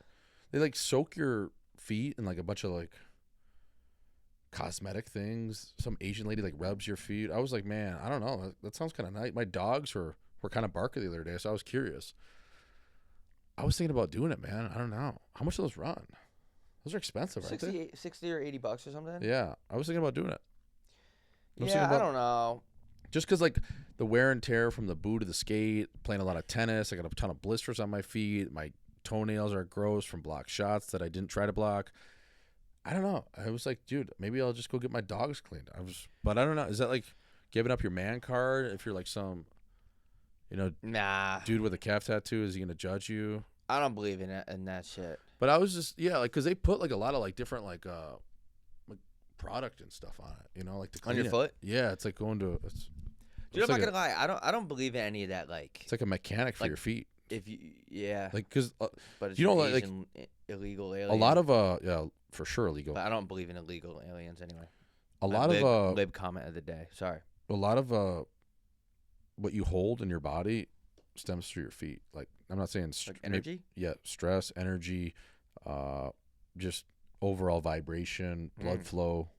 A lot of it's in your feet. So I was thinking more so on the holistic side, because your feet. Think about it. You're on your feet all the time. Don't cheat the feet. That's one of my favorite quotes. So I feel like I've been cheating my feet, and I want to go get my feet neat. Yeah, the feet is like the basement of the body. It's the foundation. It's the foundation. If you think about it, that's why Asian people are always so big into feet. Acupuncture, pedicures, sucking on toes with white. Foot jobs. Nail polish. Foot jobs, dude. Who's going to be the first dude to get a foot job? Can you get a foot job? What if you're like, dude, make my foot like an oven mitt. Like, take away all my toes, What do you mean? Like, you know what I mean? Like a surgery. Yeah. Like, I thought you were talking like, dude, I want better looking toes. I'm sure gay dudes give gay dudes foot jobs. I didn't. Okay, I'm on the same. Like, I want, like, you don't want toes? No, I'm just saying I want toes, but what if there's people like, I'm not satisfied. I'm insecure in sandals, so I need to get a foot job. I wonder if there's foot job replacements. I wonder if there's cosmetically you can get your feet structured differently. You kind of got a foot job with your bone spur. That's crazy. I know I did. Yeah, I don't know. That'd be nuts, dude.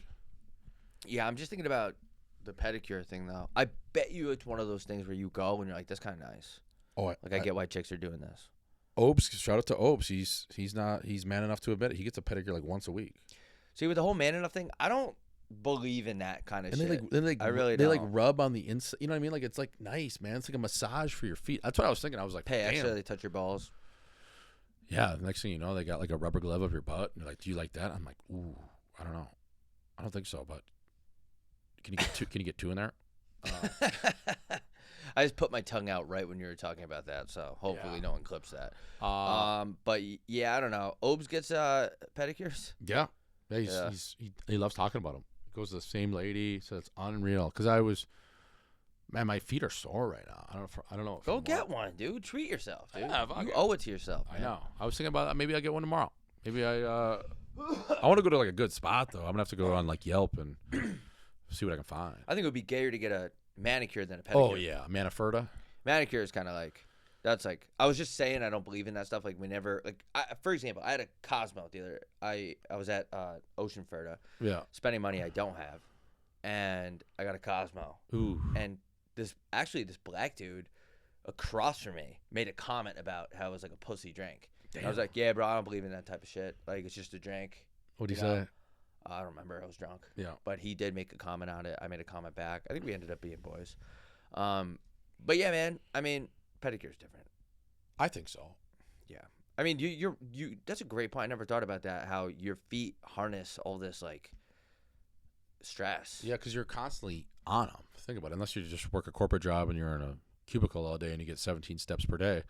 Theoretically, if you're a 10K step guy every day, man, I mean, that's, yeah, man. You're doing 300,000 steps a month. Like, walk a mile in my shoes, man. Walk 2 miles in them. Yeah, and then like if you're doing like hikes, which I do, you're playing tennis.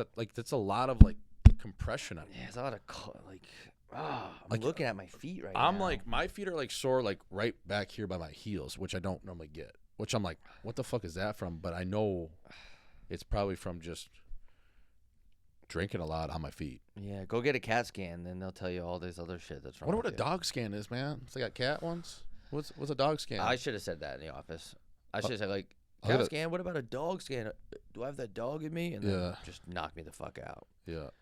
Yeah, I don't know what a dog scan would be. Why is it called a cat scan? I don't know. I think the first one they did was like they probably just like pinned down a cat. Why is it called a cat scan? I don't know. Maybe the first person to ever do it, her nickname was Cat. You know, It called Cat. Called a cat scan. Yeah, I don't know. I mean, like, why is it called a car? Like, oh, you know what you should do? You'd be like, dude, like when you were reviewing that cat scan, you'd be like, oh my god, like this is my first ever Carl Anthony Towns. This is my first cat scan. That'll be a good one. You know? They'd be like, yeah, now I know why you're a comedian. Make all the big bucks. It's called cat scan because CAT is an acronym for computed axial tomography. Okay. You know what's so gay about like New York sports fans is like all these celebrities just go to the games when they're in the finals. It's hilarious. It's just like so gay. You got like Ben Stiller showing up 4 hours early.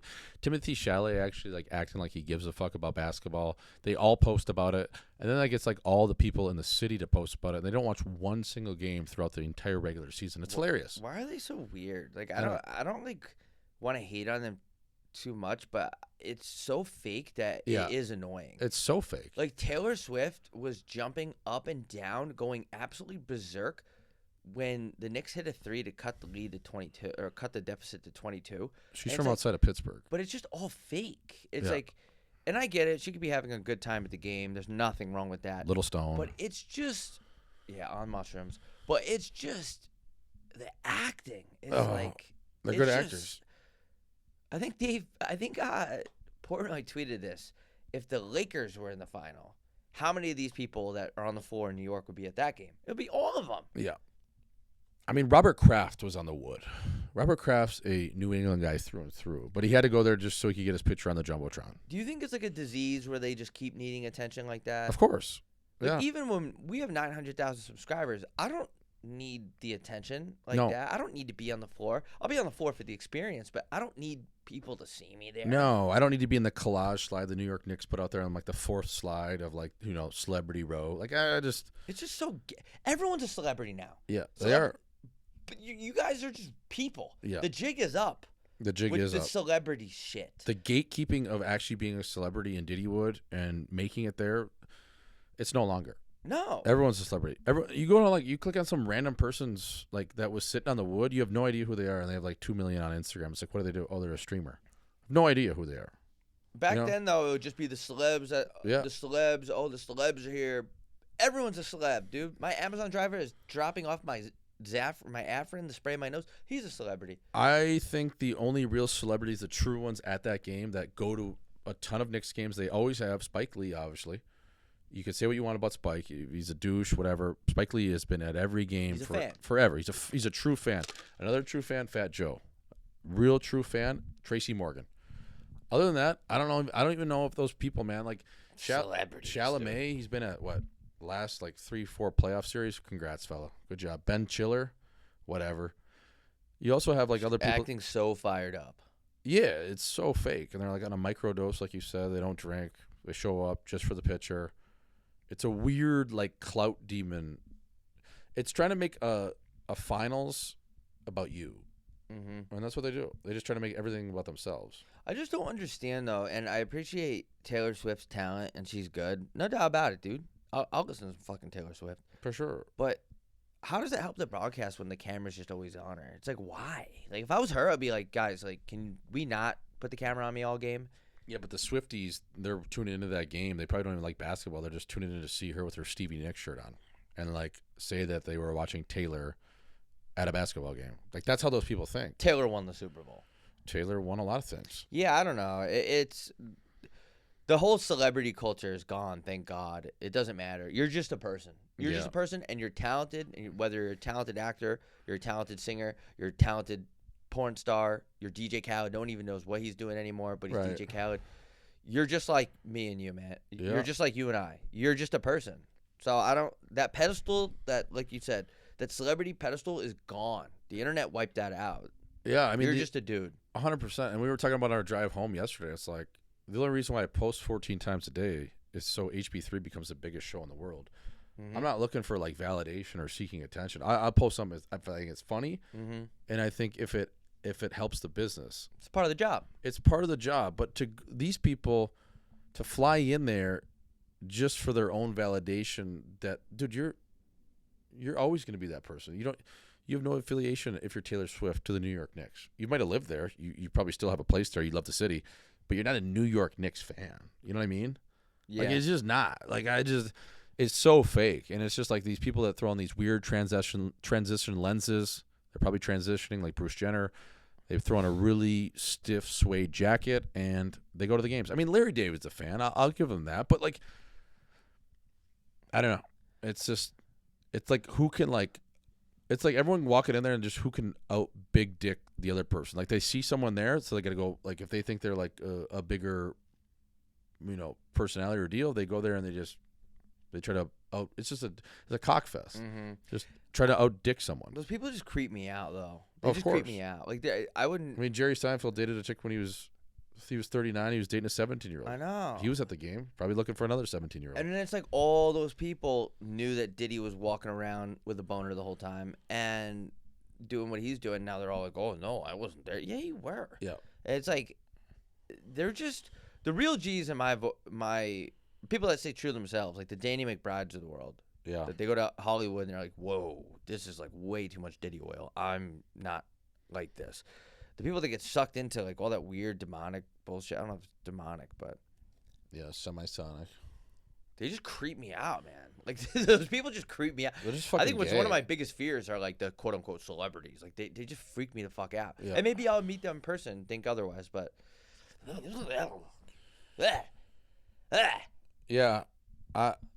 The old school, like, Hollywood days of, like, I mean, there's still guys sucking dick out there for just a minority role in some bullshit but that's fine. sitcom. Yeah, if you want to suck a dick, man, to further your career, whatever, go full Harvey Weinstein. That's not fine. Yeah, it's not fine, but that's still gonna happen. It's cool where we're at a point where everyone does have a voice. That's also not perfect, but it allows creativity to spur in other places other than just a little place in California where transvestites run around in crop tops and jerk each other off. Like, it's just, or a bunch of pedophiles hanging out in a cult and they get a massive shipment of oil through a pallet right on their doorstep. Like, there's other places where shit's gonna start happening, which is cool. I think people realize you don't have to be there to be a part of it, and I think that's the beauty and creativity right now is people getting the fuck out of that neck of the woods. Yeah. There's too much taxes there too. Too many taxes. There's a lot of things I going wonder, on. like, if like, where's going to be the next spot that I think Hollywood will always be stationed, for what they do, especially in show business. But I'm curious to see if there's a movement where it could happen in Nashville, it could happen in other places or pockets of the world.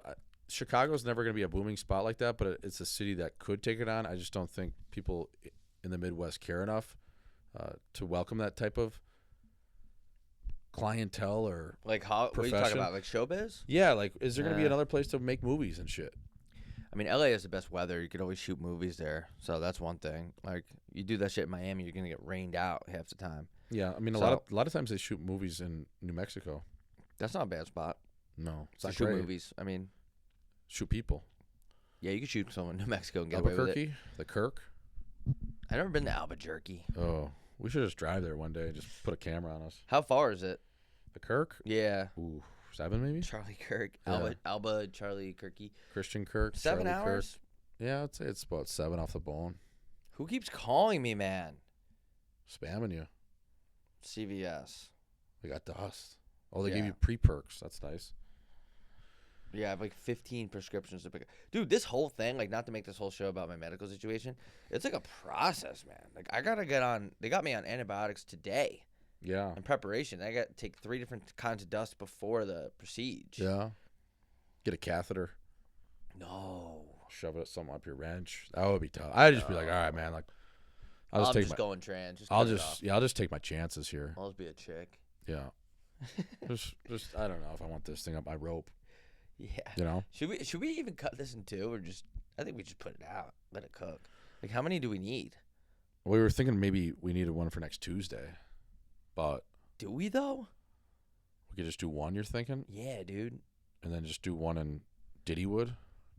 Yeah, like I think we can get something done. Like where we put something out. What do you mean? Like I think if we need one for next twos, Yeah. we could figure it out. Or we could just let this one cook. Yeah. Because I like the way this is flowing. I kind of don't want to chop it in two. We could just go like 3-hour pod total, and just this is what you're getting for the next 4 days. Yeah, that's fine. You know. Yeah, I was just thinking a bit. The reason why if people are watching on YouTube, the reason why I keep looking at this is because sometimes it says disc overload and it stops. So I just want to make sure the audio is good. But yeah, I don't know. I think this episode is like I don't think we cut it in half anymore. You know, because I was thinking about cutting off wrenches and stuff. I was thinking about cutting the audio in half. Like I think we just let it ride, man. Yeah, I'm down. Let it ride. I'm gonna give these guys. I'm gonna give these guys a shout out. They made some sticks for us. I tagged the wrong company yesterday, which was classic. That company that I tagged, which was the wrong company, ended up reposting it, thinking it was their stick. So I gave them free clout. This is ProStockHockeySticks.com. If you're looking at this right now, I don't know if you can see it. It's got a dust snowflake on the top of it. Down the cock of it, 9-3, 9-3, 9-3, 9-3, 9-3-1. Pretty sick. Shout out to our boy, my former teammate. I played with a dude literally when I was 10 years old to 16. Garrett Sparks, Bucky Cheds. I think he's got some skin in the game with this company, but this is the all-white Knight. This is the Snow Bunny, 85 Flex, crazy OV toe curve, how hard ya, and a snowflake just to fucking do some dust. So this is the old swishy dust, and it is a pro reserved, intended for pro rep use only. Yeah, I don't know what we're gonna do with these guys. I don't know if they're gonna give us some capital. I don't know if they're gonna give us equity. I don't know if we're gonna maybe put our twigs online. That baseball one's pretty sick that we posted the other day. I posted. So maybe we'll do something with them. I don't know. Yeah, I don't know if I'll be putting on this headset again. Yeah, I want 99% of the company. Yeah, I don't even want cash anymore. I don't want promo codes. I want part of your company. I want hookers. This one has Chinese. Yeah, that one's pretty sick. Emblems on it. This is so nasty, man. It's actually feels like a pretty good twig. I know. I think Ovi was using a stick from this company for a bit. Everyone was trying to figure out what's Ovi using. What's Ovi using? And he was using one of these. Don't quote me on that, but I do think actually that's true. Yeah, that was like a Shanghai Dragons stick, dude. Shin number 8.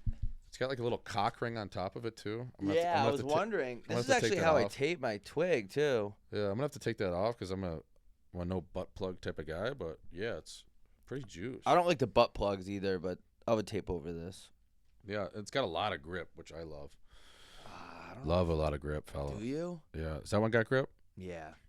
A lot. Yeah. Hold on, I'm going to take this. What is it, a P92? P92 Ferda, yeah. You don't like a lot of grip? No. Really, eh? No. This is a lot of grip. I can't even get this off. Yeah. You got to just grab it from the top of it. Just taking a condom off. You Not like of another guy, like of me off my. If you grab it from the blade, it'll just come off. No. Look, it's stuck. Really? Let me see here, fella. Good thing you have batting gloves on. I know. Thanks, bro. Look at this shit. Damn, that's a hefty curve. That's a healthy curve. That's Clint Eastwood trouble with the curve. Holy shit. Yeah, that's it's actually feels good, man. This Like is nasty. Let me see that blade. Yeah, so it's got the Bauer blade, which is juice.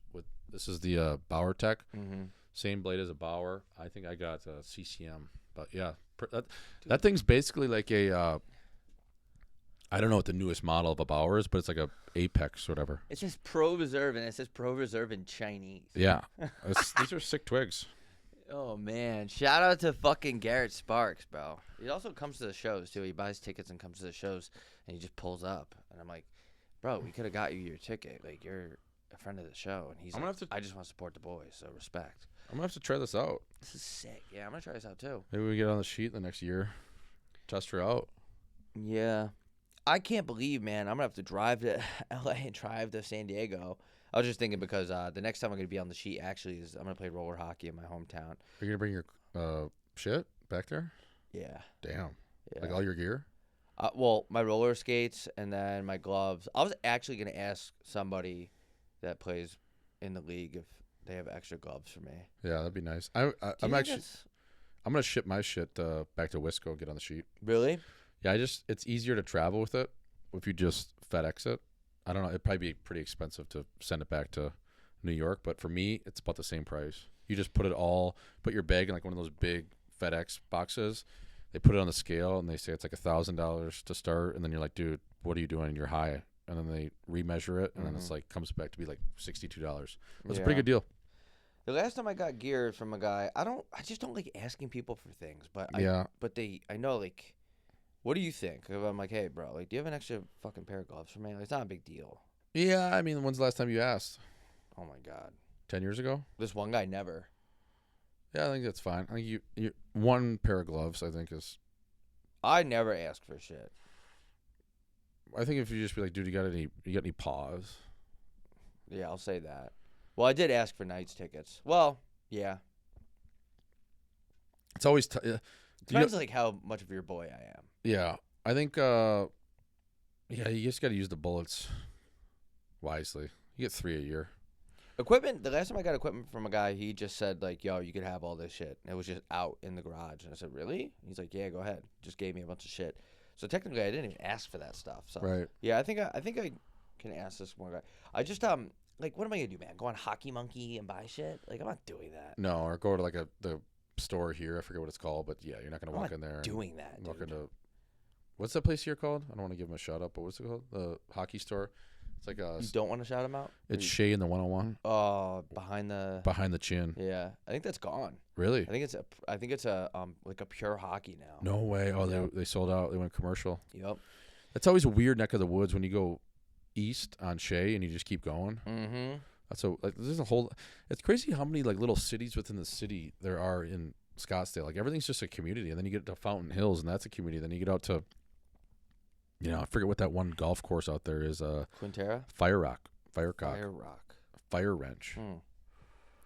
Yeah, there's a lot. Yeah, Chintero, that's north, but you're still out there. Yeah, but Scottsdale is massive. Yeah. Like, it is big. I'm going to hit a DM, or I don't think I have your brother's number, but talk to your brother like 3 times in my life. I'm going to hit him up, be like, yo, bro, can I get $7,000 for the gear? I need skates, helmet. If you don't mind. Practice jersey, and just send me all the clear you got too, fella. Hey, I need some clear tape. I'm down to the dumps with my clear. When he was rocking the HB3 Flex Fit on the walk-in, like, that was so sick. It's funny. Yeah, we got to get more guys wearing the swag. They will ship them some stuff. Yeah. Now that we're actually turning over some merch. Merch is available. Homebuy3.shop. Also, we do have tickets for the Schubert Theater. No one else is going to say it, so we got to pump our own fucking tires. Yeah. On Ticketmaster, in our link in bio on HB3. We talk about it all the time, but yeah, go get those tickets. If you're in Boston, if you're in New York, Philly, Jersey, New England, Maine, Connecticut, all those fucking places, Toronto, Montreal, you're close, baby. Florida, yeah. If you're in Newfoundland, if you're in, I would say, Honduras, come to the show, man. Home by 3 theater show. Tickets are going nicely. But again, we got to move tickets. We don't have promoters. We don't have a company. We have a company. We don't have a mass media company backing us. It's just 2 chins, man. Mm-hmm. Go check those out. Support the boys. Make a weekend out of it, baby. It's going to be right around NHL season starting up. Saturday night, October 3rd, Schubert Theater. Yeah, we got...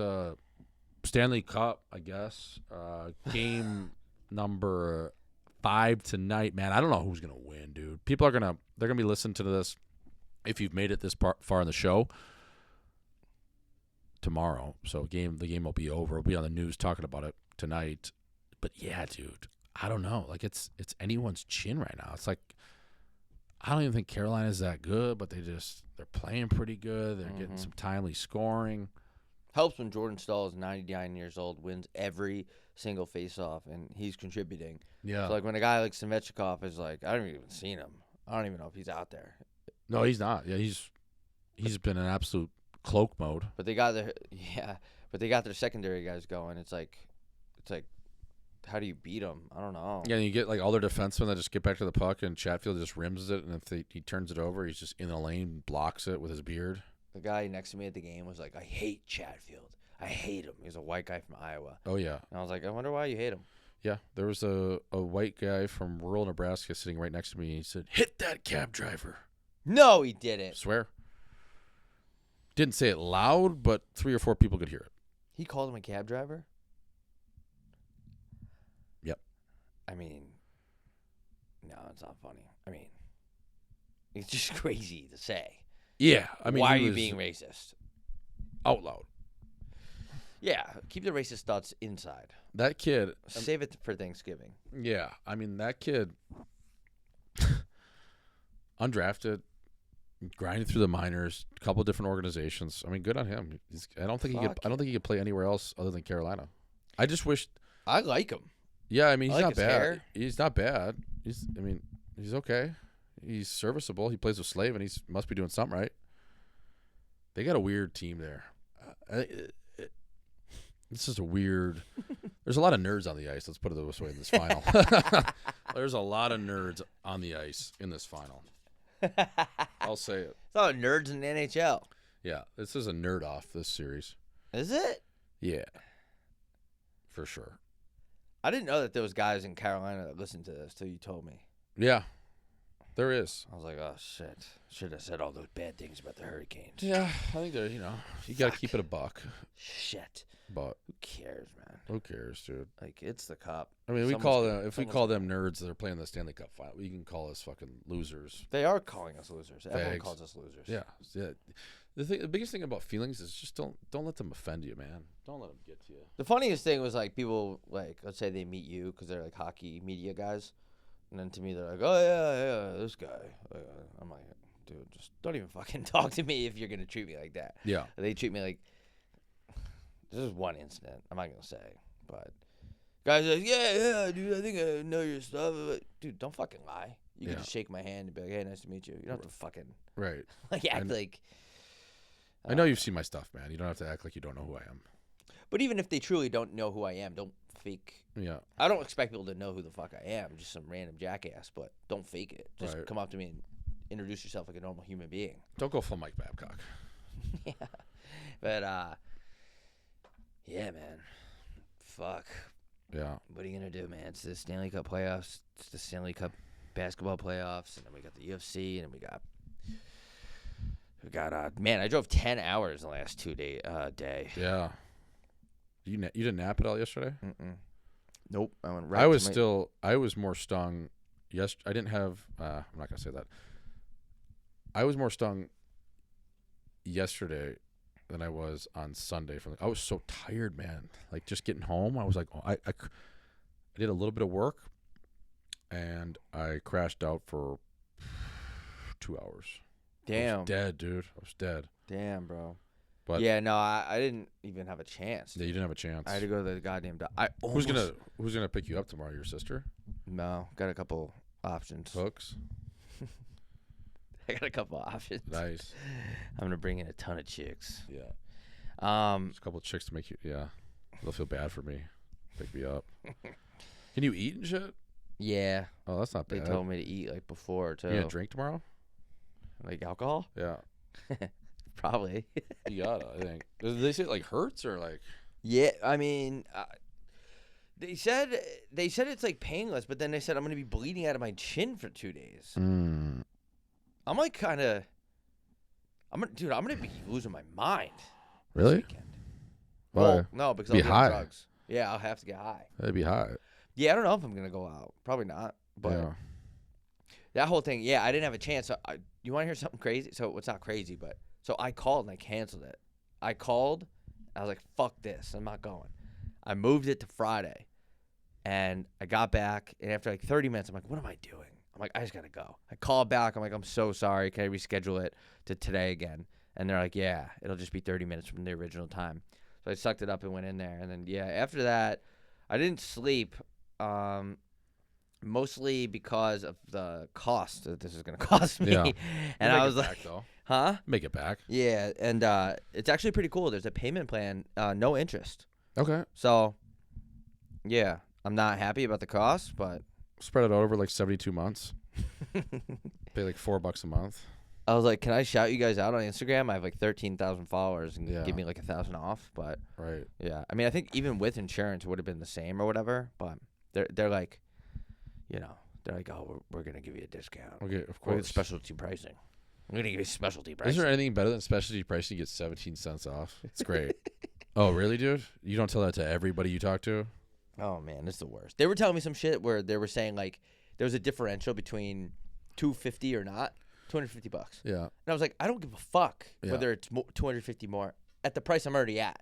You know what I mean? Specialty pricing, the salesman that tells you about specialty pricing is the girl that says, you're the most important person in my life, and she's talking to 40 dudes. Yeah, she's talking to a bunch of guys in the NBA.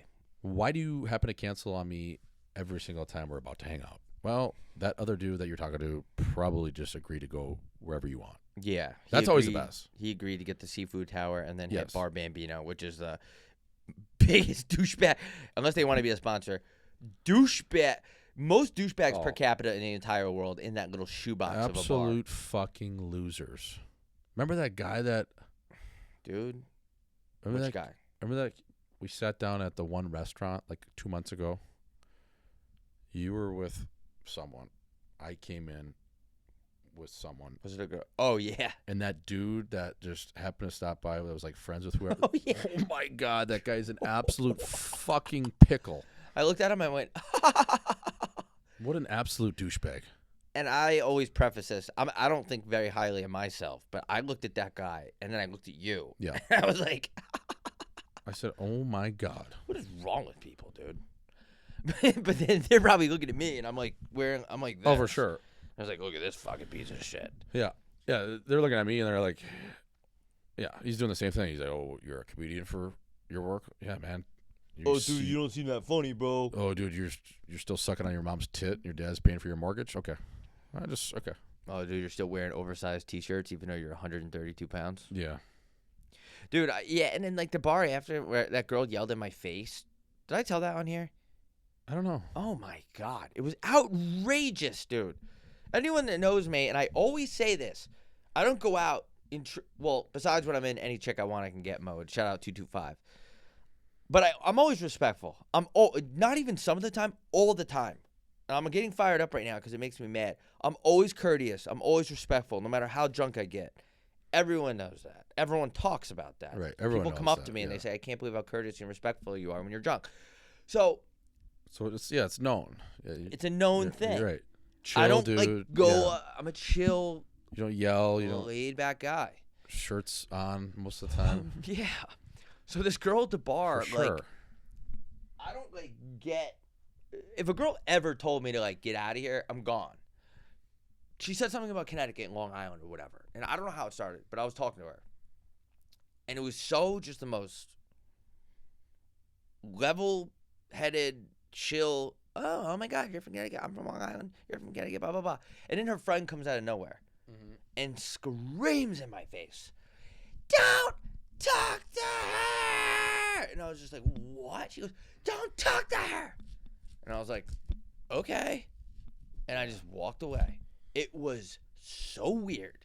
She initiated the conversation. I fucking hate chicks like that. And I was waiting for my drink. I wasn't like trying to hit on her. I wasn't trying to buy her a drink. She was waiting for her drink. I was waiting for my drink. Conversation started. And then her friend just came out of nowhere. I said this on here before, so I apologize. But like, what? You fucking bitch. You fat bitch. You fat fucking. You fat ass ugly bitch. The thing is like, as I'm getting older and I'm almost 50, I just don't think meeting someone that you want to spend the rest of your life with is probably going to happen at a bar. No, it's the worst place. Oh my God. It's yeah. If you want to get something done in one night each, and we both oblige, let's go play baseball with a little bit of porn.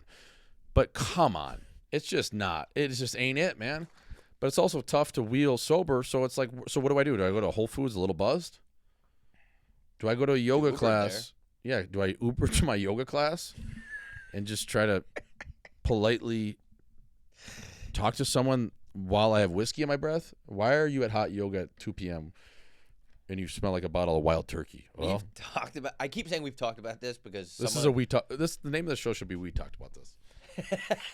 I think that's we have, but like, what are we at for that? Probably 10. But I just want to make sure that people. A lot. But I want to make sure we're acknowledging that people don't think like we're repeating ourselves. But Yep. things come up. But yeah, I don't know, man. I don't know where you meet chicks anymore. It's like impossible, dude. No way, dude. I think Wait, what happened here? Bad or good? No way. My old strength coach. Oh no. R.I.P. man. No, didn't die. Accused of attacking a woman inside of her apartment. What the fuck? That's almost worse than dying. Jesus Christ. Wait, what? During the encounter, Levy allegedly told the woman, "I'm the devil and I need to kill you." Oh, that's bad bath salts, man. Claiming in his voice instructed him to do so. What the fuck? Wait, where are you seeing this? Someone sent it to me. Dude. Bad dust. That is bad dust. What do you call that? Is that just like... It's like bath salts, for sure. Strength coach? Oh, my God. Yeah, dude. I'm sending it to you. Okay. It's public knowledge, so we can't get in trouble. No, it's public knowledge. What the fuck? Yeah, you just... What do you think live by a hard and fast rule. You never want to break into a woman's apartment. That's just me. What do you... Is that just... I mean, he looks absolutely deranged, but, like, I didn't think he had this in him. I knew he was a little crazy. Oh, my God. What is that? What's that that shot mark? in the head? I was going to say, did he get shot?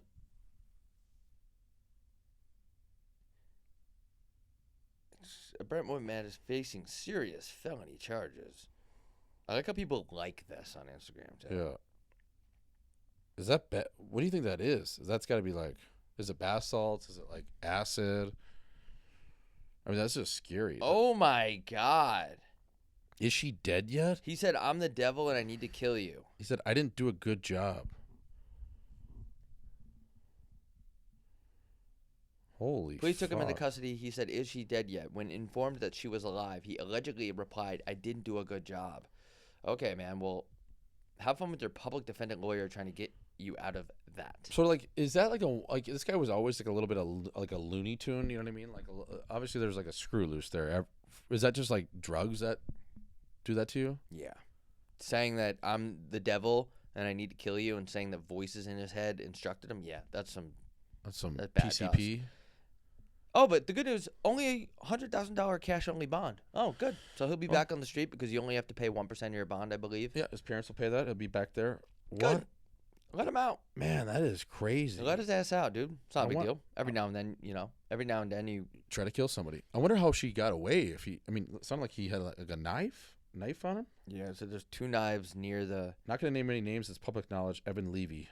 You can look it up. Was a strength coach for the Chicago Wolves from 2014 to 2018. This is the same guy, Bob. Now this is a We Talked About show. He would tell us to eat Haagen-Dazs, a pint of ice cream per night, and guys were gaining somewhere between 10 to 20 pounds a year, wondering why. But they were funneling ice cream after games. So this is this guy. Yeah, I'm on his LinkedIn right now. Dude. What? This is like scary. He went to Arizona State? Yep. This is His bio on LinkedIn is, "I'm a humble guy who is currently caught up in the mission of helping restless children." So he was a pedophile. Dude, this guy's fucked.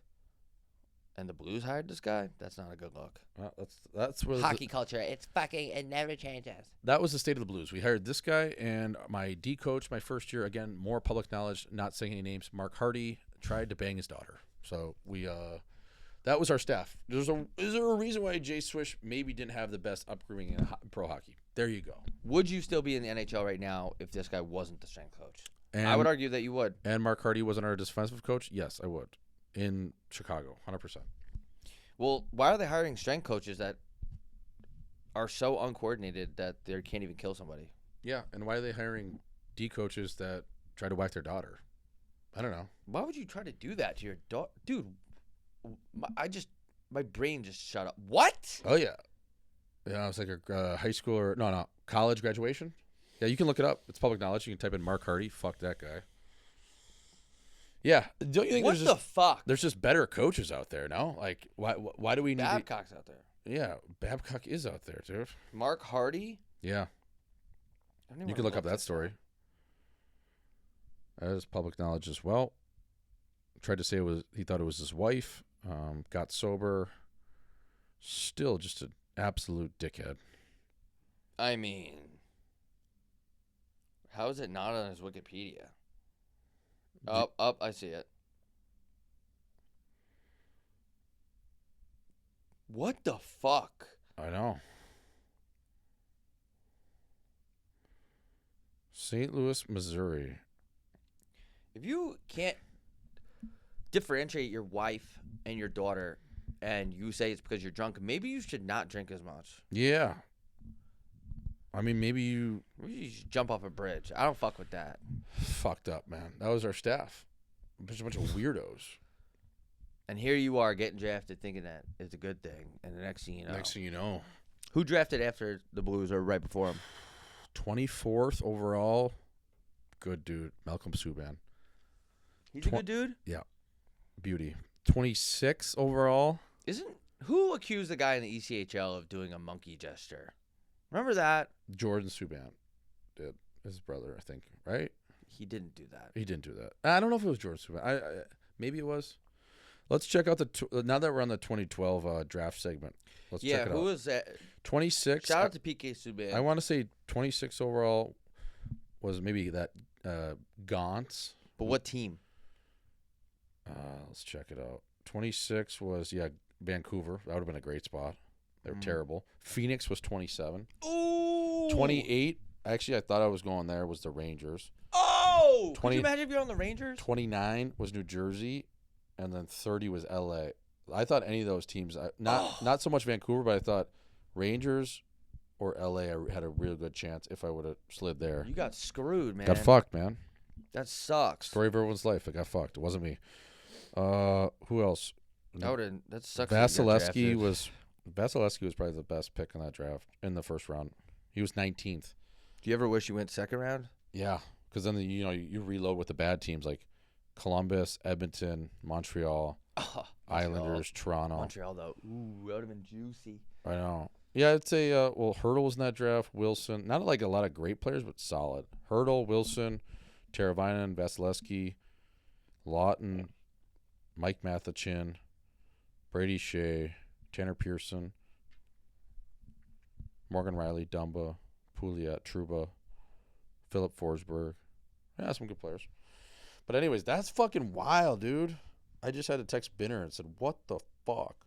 You know this guy? I saw him randomly, Bob. Like, after his days with the Wolves, he moved back to St. Louis, where he's from. The strength coach again, Evan Levy, who we just saw was on Bad Dust. I saw him. You know that spot we went for dinner with Binner like 3 years ago called Louis? Remember that spot? We saw Hartsey walk in? Yeah. So there's across the street, there's this park off of Louis on Duman or Duham, whatever the road is, Brandon Duheim. And I randomly saw him like during my Blues days, but it was like 3 years after he was working for the AHL team. He was in the park and he was doing like these weird like dance moves like by himself, like casting a spell. Like a Chinese workout? Kind of. But like weird shit. So he's always been, fucking fucked in the head, but I didn't think he had it in him to try to kill somebody. Yeah. Is that what happens? That's like a different gauge of like human. Different osmos.